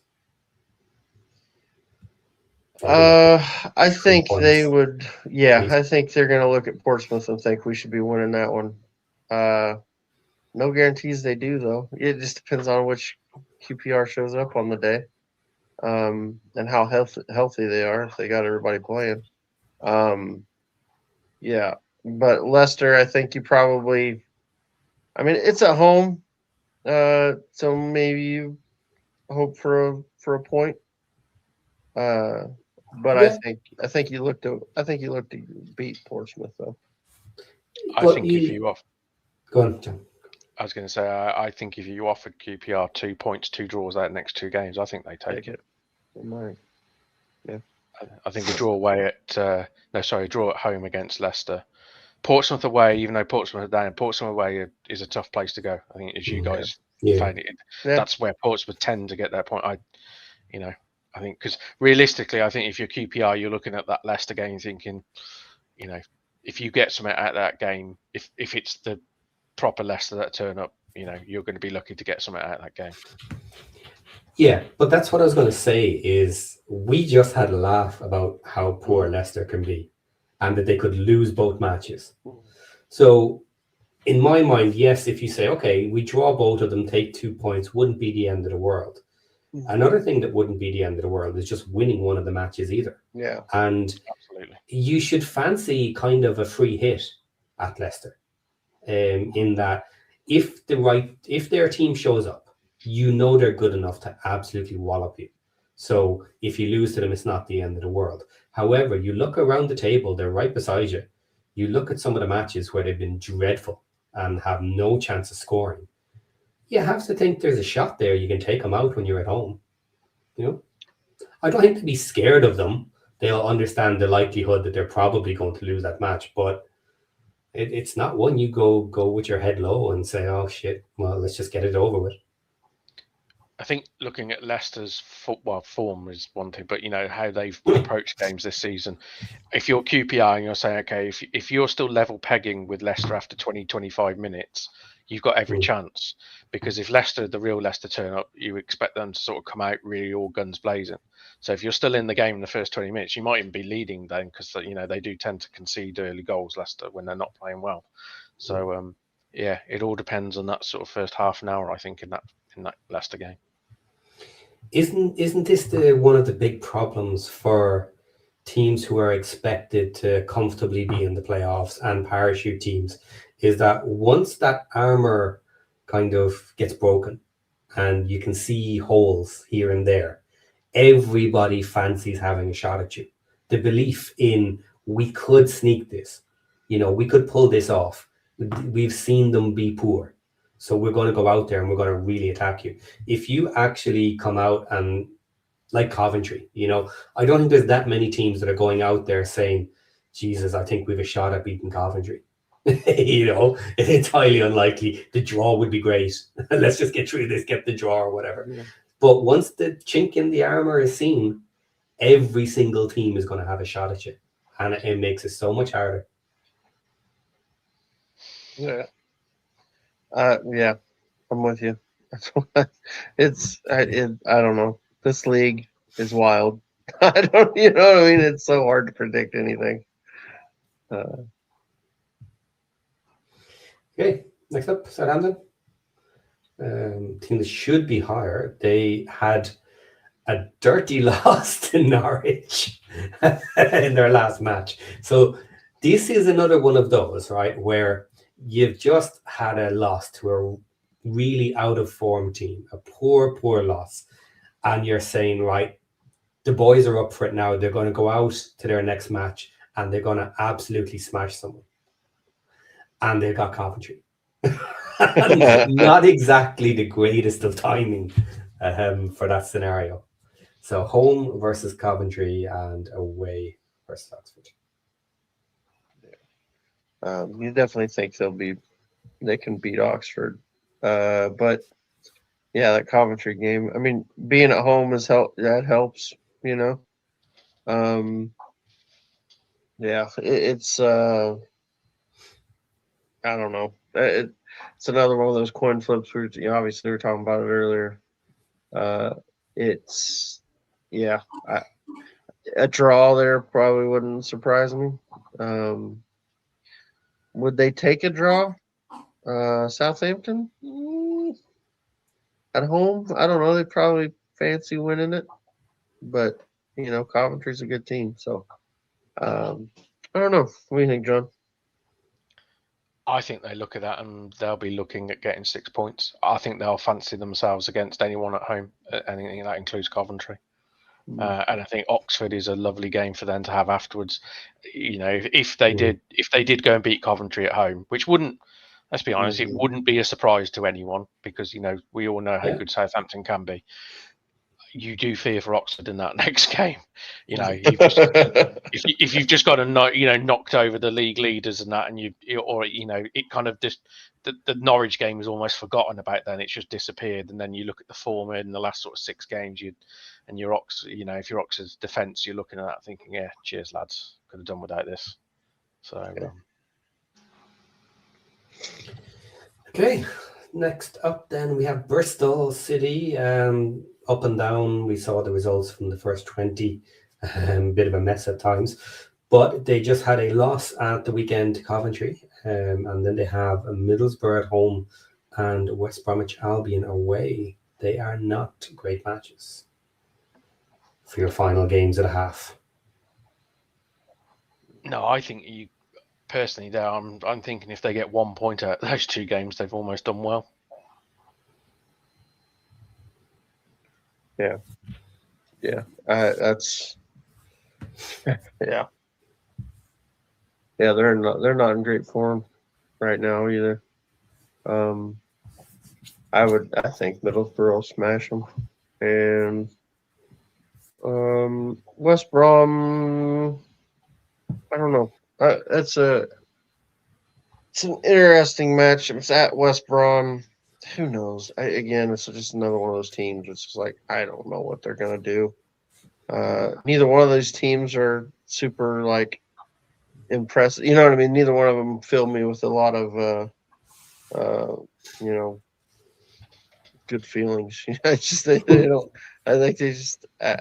Yeah, I don't know. Anything can happen in that game. You get the impression that Bristol and West Brom going into that game both could have been on the back of a defeat in the first game and almost sort of Boxing Day fixture settle for a point. Yes, point. Yeah. Okay, then moving on, we have Birmingham draw at the weekend with Charlton, and then they have away Sheffield United and at home Derby. 6 points in the bag. Move on. So when you come away from this with 0 points, like, is he under pressure yet, or? No, I fully expect us to lose away at Sheffield because it's away from home, and I fully expect us to beat Derby because it's at home. I think Derby will get. I think Derby will get a point there. I think Eustace comes back and gets a point. He's never picked up a point at St Andrews since he left. He's due then. He's due. You could say that, but it's a bit of a weird one. He's returned obviously a few times since, and every single time it's been a wretched performance by his team, and they've been comfortably beaten. So, no, I mean, Derby's a wonderful match for us because Eustace will play low block. They'll sit back. They will give us all the ball, which whenever you're a team that does that at St Andrews is music to our ears, basically. It's the Sheffield game is the one that that's the big one for me, because for me as a Birmingham fan, we need to turn this away form round. We need to have a performance. If we were to lose narrowly, say 2-1, but put in a really good performance, I would almost half accept that. But we need to see something away from home.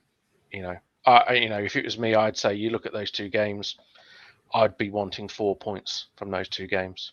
But with our away form, I think we're probably looking at 3. Yeah. What?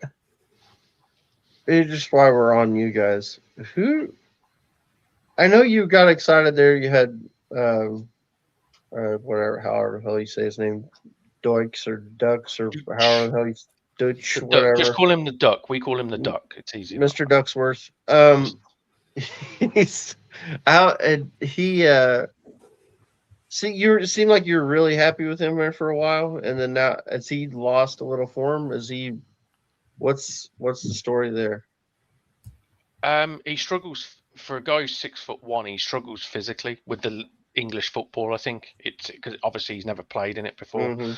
I think the last couple of games he's been very ineffective, but he's not the only one. I think the thing for us, he is the best partner to get the best out of Stansfield. I personally would probably drop him, if I'm being honest, especially away at Sheffield. I would drop him. I would play Kyogo in my head because I think we're better at pressing. But at home, I think I can see why he'll play. So are you playing Stansfield in the 10 then? Stansfield's playing in the 10 at the moment. Yeah, has been for the last month or so. Is he now? I mean, is he better in the 9 or off the wing? I mean, That's the $1 million question, mate. Davis always says he's a number 9, but for the last month or so hasn't played him as a number 9. Yeah.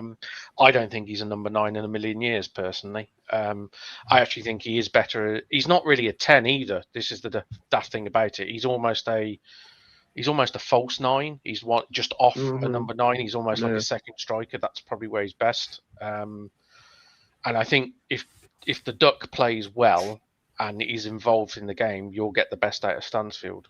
I think the problem we've had in the last couple of games especially is that Dutch has not played particularly well. We haven't got the best out of Stansfield. And we haven't really got anything else form-wise on the bench which is coming on to really make an impact. Do you think you guys will try to make a move for a number 9, like a true number 9 in January? Yeah, I think we might, because I think Lyndon Dykes goes, and I think there was an interview on BBC Radio Scotland last week where Dykes was asked about World Cup, and he basically said, or he was asked the question about his game time and would it impact the World Cup, coming in the summer, and he said yes, because he said I need to be at my fittest, and going into a World Cup I can't be half cooked. So I think he goes in January, and I think if he goes, we do look for a replacement number 9. Okay. Yeah, I can see that. All right. Okay, moving on. Before anybody else notices my mistake on that one. Uh-oh. Right. Next up, Watford. 29 points, is that correct? Yes, it is 29 points. Okay, they just had a draw with us at the weekend. Next up for them is home match versus Stoke, and then away versus Leicester. That's not great for them for a finish of the season. That's a tough one. They could lose both those. They could pull some points out of it too. Yeah, they're going to need to play well. I could see him getting 1 from 2, or one point out of both of them. So, yeah, I think they probably lose to Leicester. I think maybe a point against Stoke, I think, is probably the most likely thing that happens there. So they finish, halfway through the season, they're on 30 points. I think that's probably about right. I actually quite fancy them to beat Stoke at home. Do you? Yeah, Watford's home form is good. Stoke at the moment are a little bit all over the place. I think if you were picking a game, if you're a strong home side, if you were picking a game to have at home right now, Stoke would be one of those sides I think you would probably put down as a, do you know what? Yeah, current form, you'd have a go at them. Probably fair. Three losses out of the last 5. Stoke. Yeah. Out of form a little bit at the moment. Just took the win the weekend. Okay, then on to Wrexham. So we had Watford the weekend with a draw. And then we have Swansea away and Sheffield United at home. This will be a tough one. I can see this going everywhere from 6 points to none. I actually can. I do not rate Sheffield United at the moment. I think they've had some easy matches. They have been out of form. They had a draw and a loss in the last 2.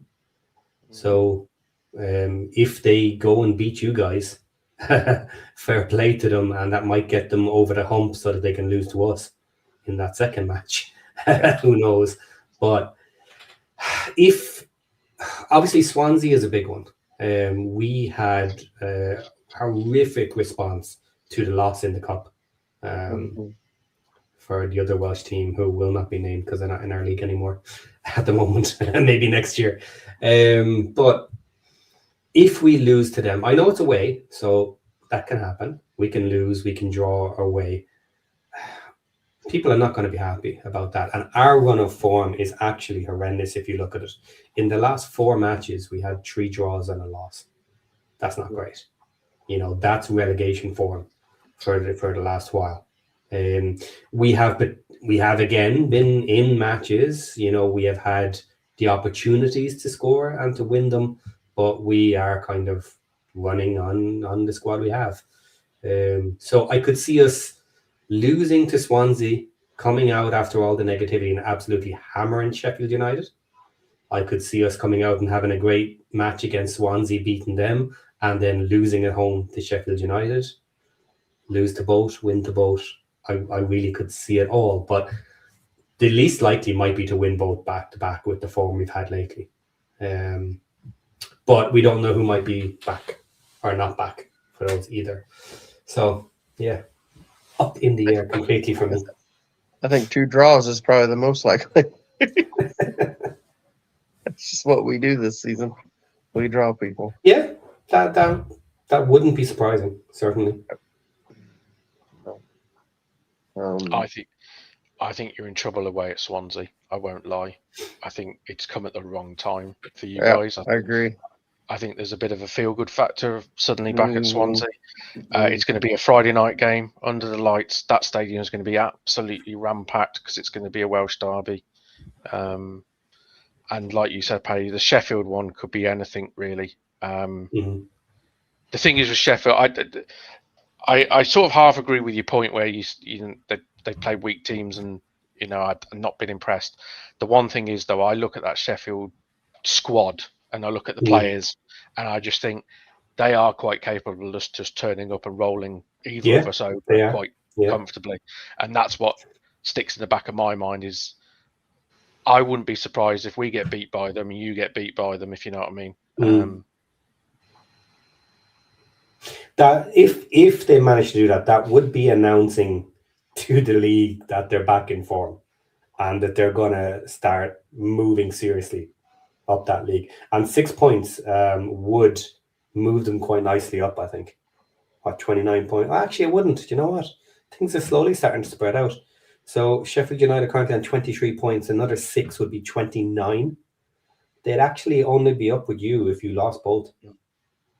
Yeah, but I mean, they have got, is it 3 wins in the last 5, Sheffield? In the last 5, yeah. 3 wins, then a draw, then a loss. Then a loss, yeah.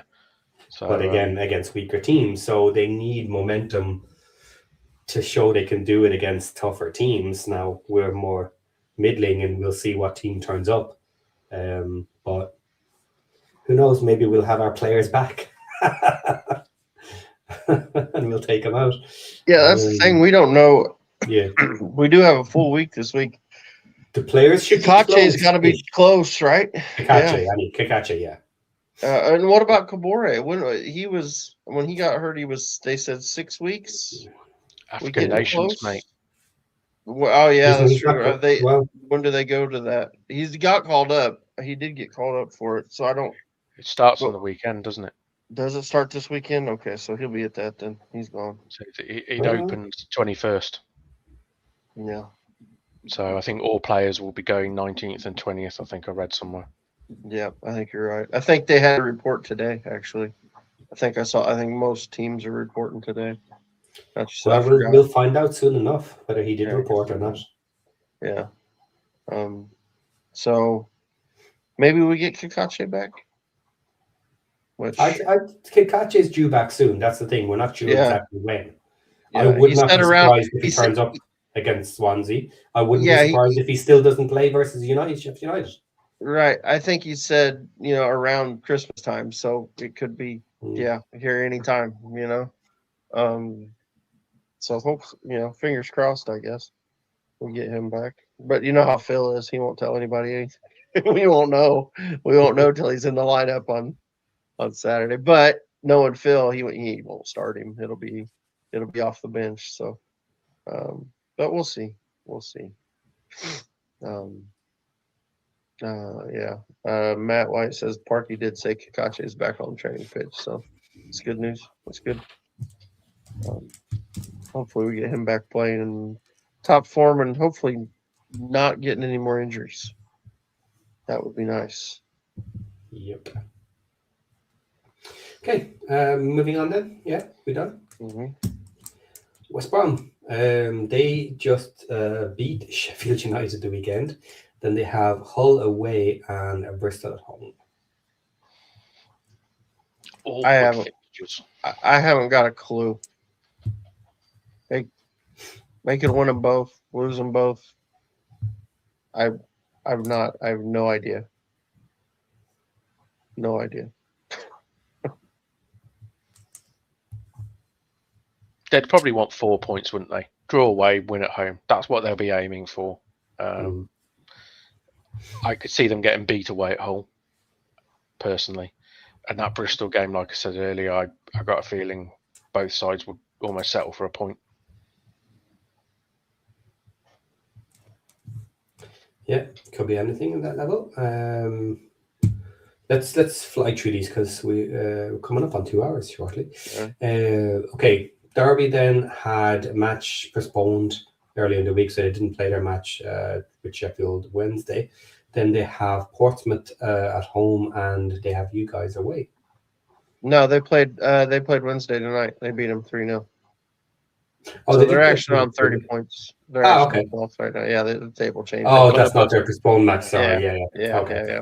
Yeah. Sadly, they've gone above both of us tonight. Yeah, they passed us. They Oh, passed yeah. So they did. Okay. Fair enough. Right, moving on then. No, look, I don't know. It would be nice if they had a maximum of 3 points. Kind of, you know, keep them somewhere. Somewhere you close. you blue fuckers need to beat them. You do that. We'll do our best. All right. Okay, then our old pals Charlton took out a point from Birmingham the weekend. Then they have Oxford United at home and then Norwich away. Talking about important matches. Yes, they need to pull something out of those. They need to pull up from this nosedive. They need 4 points out of those 2 games. They can't afford to lose either of them. I don't think they're getting 4. I think they've got to get 3 against Oxford. I think Norwich are going to batter them. Okay. I have remembered something about the Charlton game, which I can come back to afterwards because I want to get you guys' opinion on it. But yeah, like you said, the Oxford at home, you've got to look to win that 6-pointer. Yeah. I think the thing is, I'm just not sure Charlton look like they're capable of winning a game at the moment. That's the thing. No.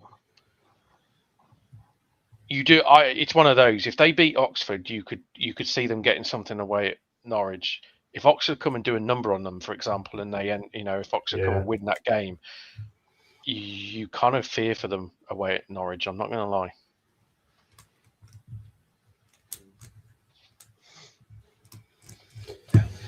Yeah, they'll be tough. They'll be tough matches. Again, all around each other here. Charlton should pull something out of it, you would think. But what and how much is in the lap of the gods now. Hope to get nothing. It might be fun. How long of a lose? Well, I was just about to say how long of a losing streak could they go on, but they pulled a point off you guys. Yeah, Birmingham City FC, always charitable. Yeah. Now that you have money, you're getting back into charity, huh? Yep, exactly. Okay. Right. Next up, then we have Sheffield United. After a loss the weekend, they have you guys at home, and then they have us away. So let's both batter them. Let's both batter them and Yep. send them back down to the relegation area. Get them down there. Get them worried again. Sadly, post-Christmas, I feel we're both going to be sat here looking at those with 2 victories. Yeah, I think so. Great. So. Yeah. Probably right. I think probably after these 2 games, or well, maybe not these 2 games, but getting close. We'll be looking up at them, hoping we can catch them. Yeah. Looking at the playoffs, going, well, it was nice. It was nice while it lasted. Yeah. Oh well. Okay, then Swansea. They had a loss the weekend. Stoke. Then they've got us next at home. Is that the wrong way around? It is the wrong way around. Yeah, because they're playing us at home. And then Coventry. Now, is that home or away? Let me check because I might have switched them. Swansea.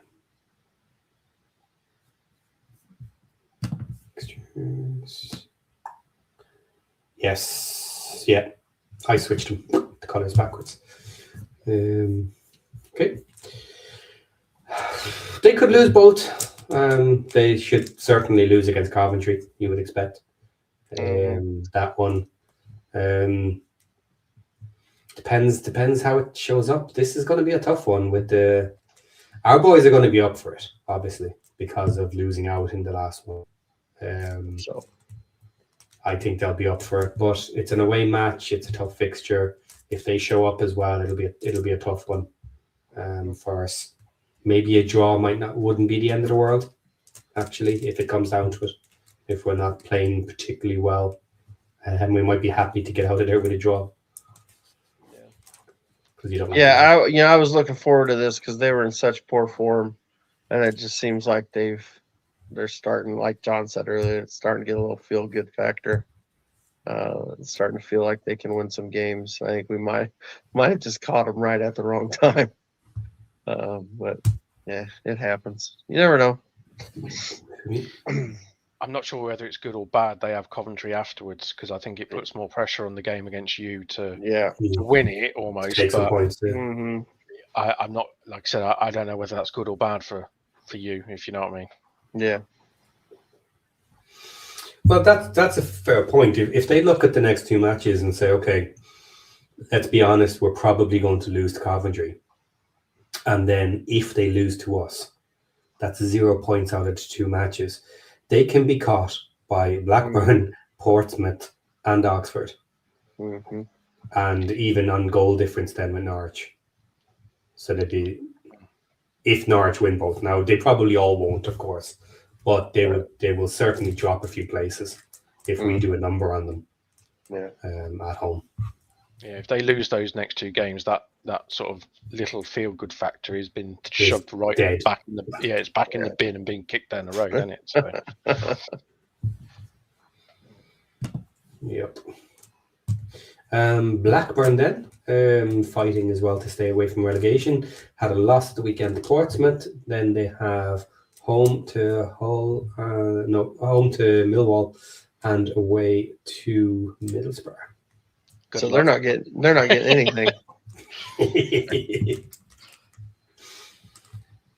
They probably look at the Millwall game and think we need to get something there. We need to try to get something. Millwall at home.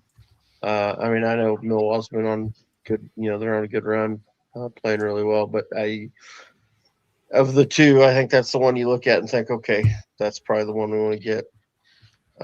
That's assuming it doesn't rain. Do you out of all the fixtures we looked at, do you reckon? I would say those are as a combination of the two games, the hardest two. I think we've people have had Coventry and stuff, but as a combination of two matches, to me that feels like that's two real horrible fixtures. You've got what, fourth and second or whatever it is. Fourth and second, yeah. Mm-hmm. Yeah, that's not kind, especially like Christmas time. Yeah, it's tough, especially for a team battling at the bottom. Yeah, because they could play well and realistically lose both those games. Yeah, for sure.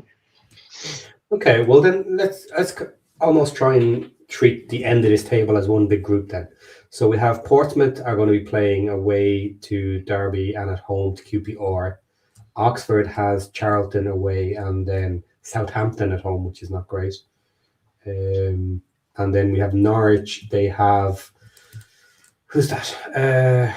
Preston, Charlton. End, and Charlton. We'll leave Sheffield Wednesday out of it. We don't really care.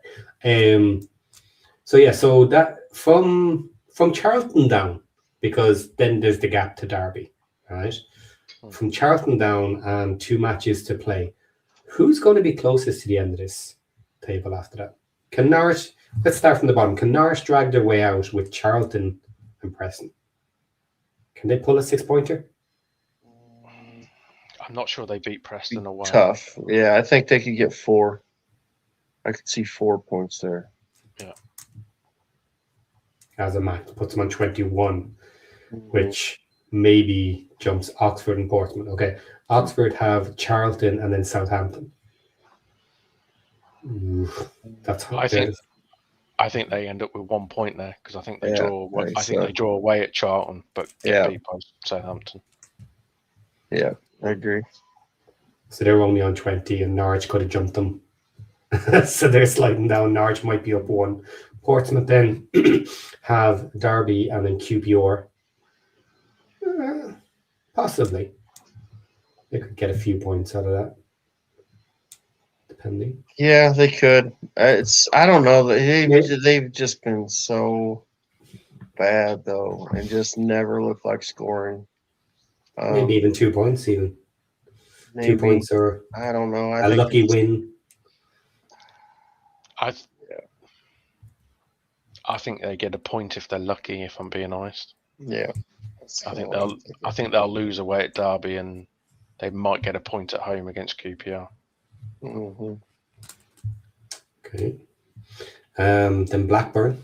We said Millwall and Middlesbrough. Nil Nada. point. No point. But they will actually likely stay pretty much where they are, because they're not going to get caught with the results we're saying behind them. Then we have Blackburn was none yet. Swansea could end up with none and be pretty much where they are, kind of. Mm-hmm. No one will really catch them. But obviously it won't look good because teams above them will start moving. But the teams below them maybe can't really catch them either. Yeah. Yeah, I don't know. I don't know. I'm not sure. It's gonna be fun. Oh yeah, I hear you. Yeah, you're going for a Swansea win. We know what you want. Well, I don't want anything. I just do. I think timing wise, it's just worst possible time. Really, I hate it. I hate it so much. And it I'll being be honest, I thought he was going to come in and really struggle, and I think got to give him credit. It seems like they're showing signs of life anyway. You know.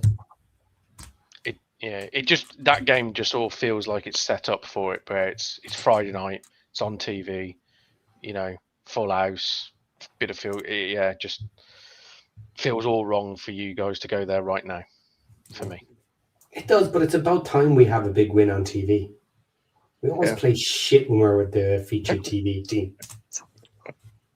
I think I had to watch Birmingham go something like 2.5 years without winning on Sky TV in the Championship. So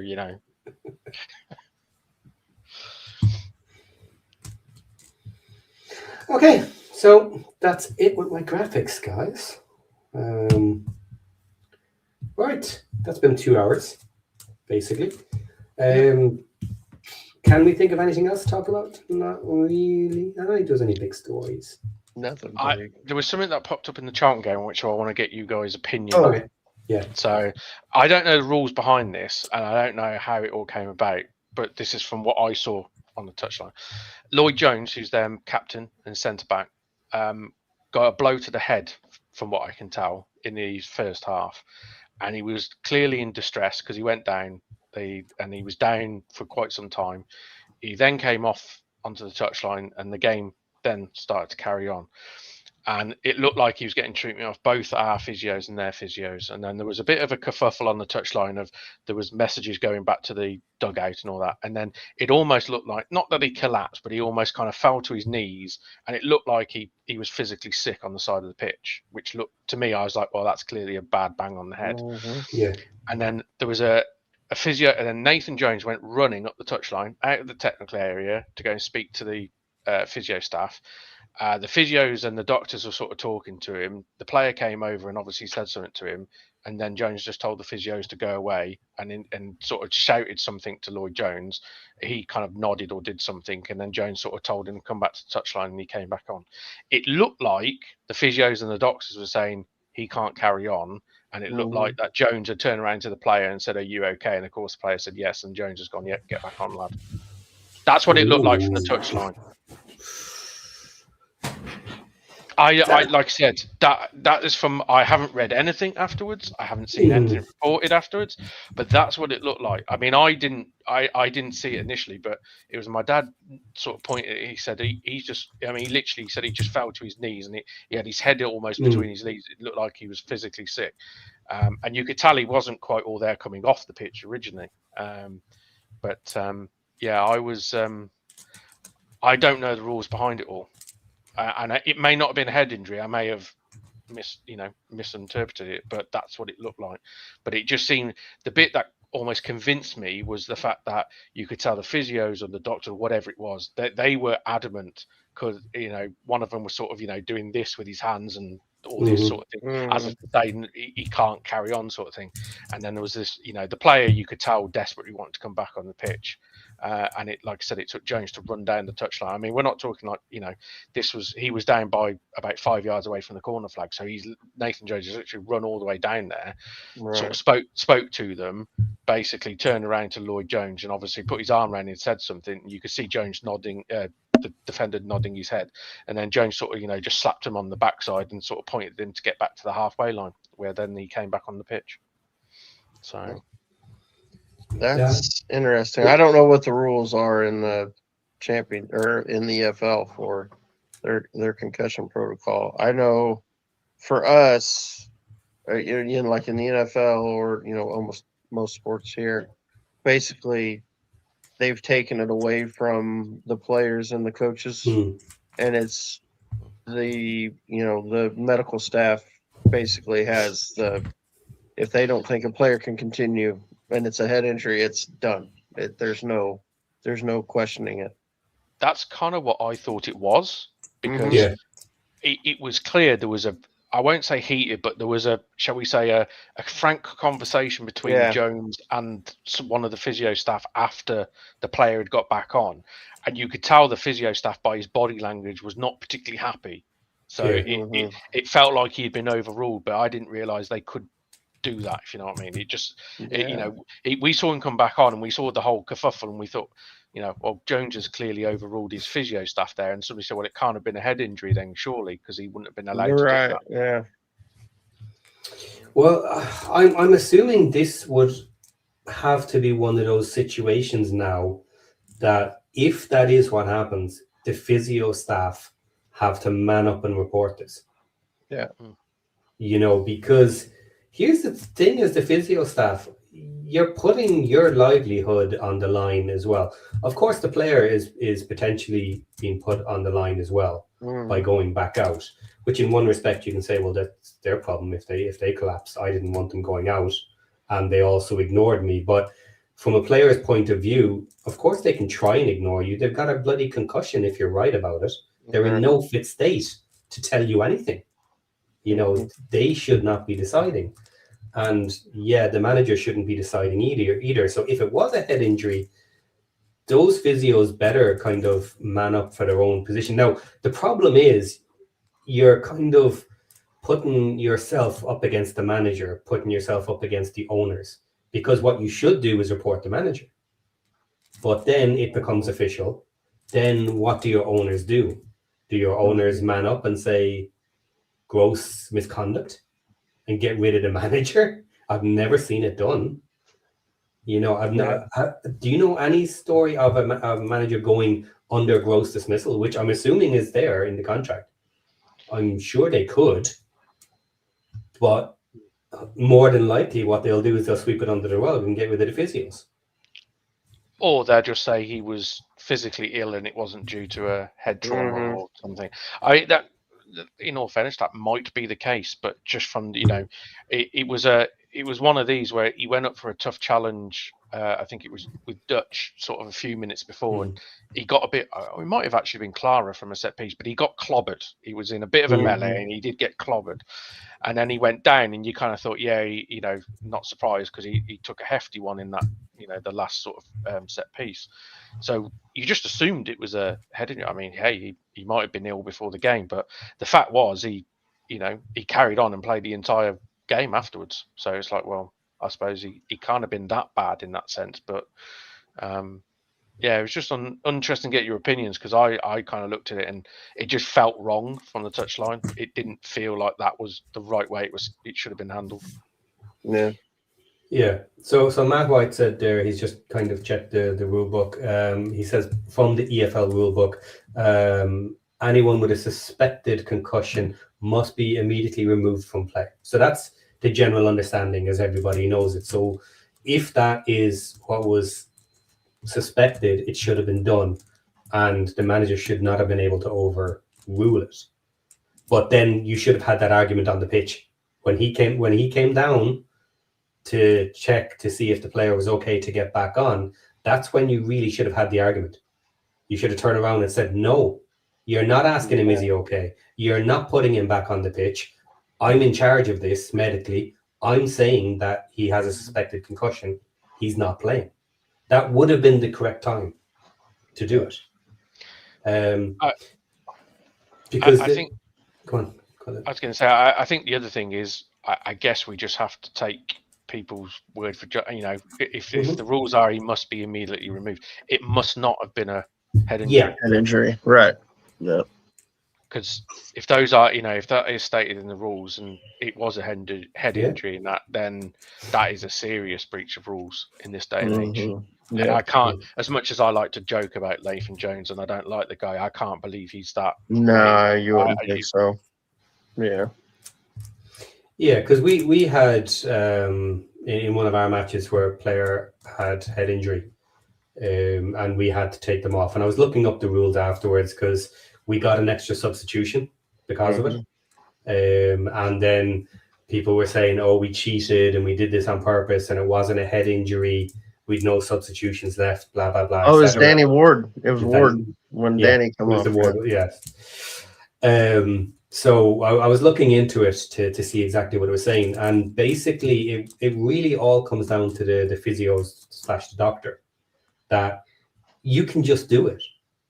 You can say it was a head injury, you can say it's suspected concussion, and you must then write a report with your own name attached stating why you felt it was a head injury.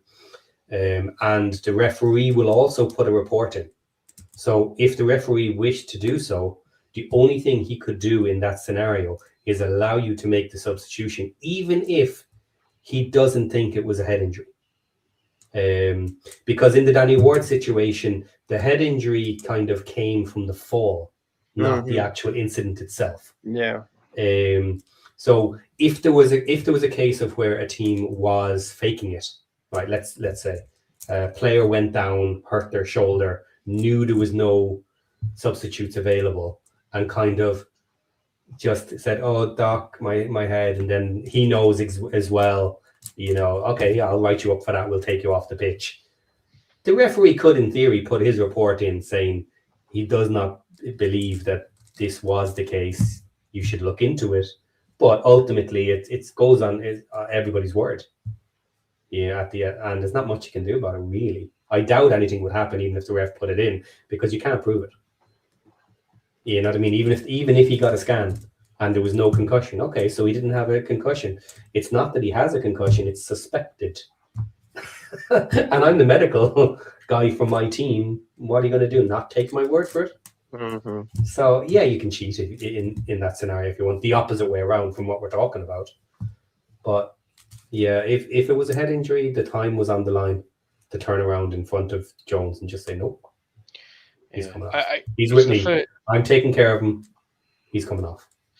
It was the first time I've ever witnessed a clear disagreement between medical staff and manager, because there was. You could tell by body language and you could tell by the lengthy discussions. It was like the manager was clearly saying or asking something, and the medical staff it looked like giving him answers he didn't want to hear. I mean, it was very noticeable, like when he had his head almost between his legs before the manager run up there. Like I said, I don't know whether it was our physio or their physio or whoever it was. There was two sets, and one of them was doing that as if to say, like, he's done, and the other one's putting like a cross across, which somebody in the crowd was saying that's like a concussion or something. I don't know how true that is, but yeah, it just, like I said, I've never seen an open disagreement like that between medical staff and management, where it clearly everyone wasn't on the same page there. Okay, interesting. Yep. Well, I'd assume if your guys' physio was involved with it, then maybe they'd report it. You know what I mean? If they were around it and thought there might be something to that. Yeah, it was noticeable. Our physio sort of after it was quite clearly the player was in a bit of distress, so our physio then ran out afterwards, sort of thing. Right. Yeah. It's interesting for sure. Oh, he may just have had a dodgy spag bowl before the game. Who knows? It happens. Shoot. Well, anything else, Patty? Did you have anything? No, I'm actually just doing a quick search here for something. Let's see if I get anything interesting. Well, while you're looking for that, how about real quick? We can touch on the Harry Amass controversy. So apparently, Ruben Amorim had I don't know if it was a pregame or a post-match presser or something, and basically said he was struggling down in the championship, or words to that effect. Was it taken out of context, do you think? Was he? I mean, I wondered. When I first saw it, and I'll be completely honest. I've just seen people talking about it. I haven't seen the actual clip of him saying it. So I actually thought, okay, when he's talking about struggling, is he talking about because Wednesday are having such a bad time? You know what I mean? Or is he actually talking about the player himself is performing badly? Like that was where I was kind of confused. I've not necessarily got the real. I'll be honest, I think he must mean Sheffield, because every time I've watched Wednesday recently, he's been one of the brighter sparks. Yeah, he's, all right, he's a little lightweight, but every time I've seen him, I've gone, do you know what? He looks a really decent prospect, good little player. I haven't seen him struggle like he suggested. Yeah. But I'll be perfectly honest with you. I've been kind of looking at like players to come in as some, for the depth at wingback. He's one of the players I was looking. I would absolutely love for them to recall him and us get him on loan. I'd love to get Harry Amass. I think he'd be a great addition. So yeah, it's interesting. I was kind of surprised. I was like, and everybody, obviously, I understand why everybody would kind of go off about it. But I just wonder if, sometimes I don't think he speaks pretty good English, but maybe there's something a little lost in translation there. Maybe it was taken just a little the wrong way. I don't know. Like I said, I haven't heard him actually say it. I've just seen like the quote that's taken out of the whole entire quote. So I don't know what he's actually was saying in context. I'll be honest. I think he's a bit of an idiot anyway, and it wouldn't surprise me. If he's come out and said it and not actually seen the kid play at all this season. Yeah, I'll be brutally honest. He's an absolute idiot of a manager. So. Well, he is. It was funny though that he posted that Harry Amass posted his picture of player of the month or whatever it was.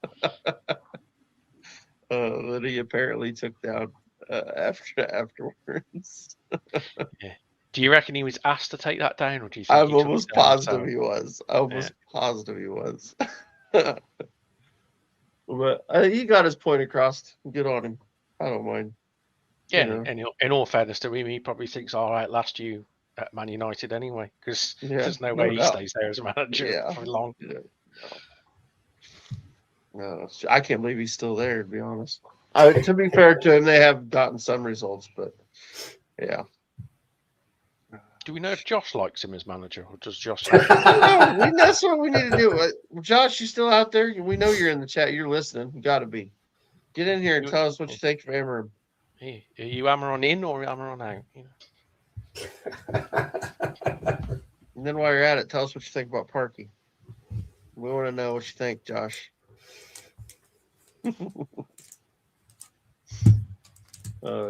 He must be hiding away or something. What time is it for him? Be like 3:30 for him right now. Afternoon nap. Yeah, probably.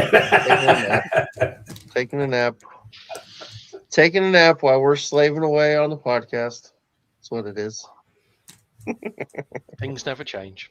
Yeah, it happens. Okay, guys, on that bombshell, enjoy your nap, Joshy. See you on the next one, guys. Take care, everybody. Bye. Bye, everybody.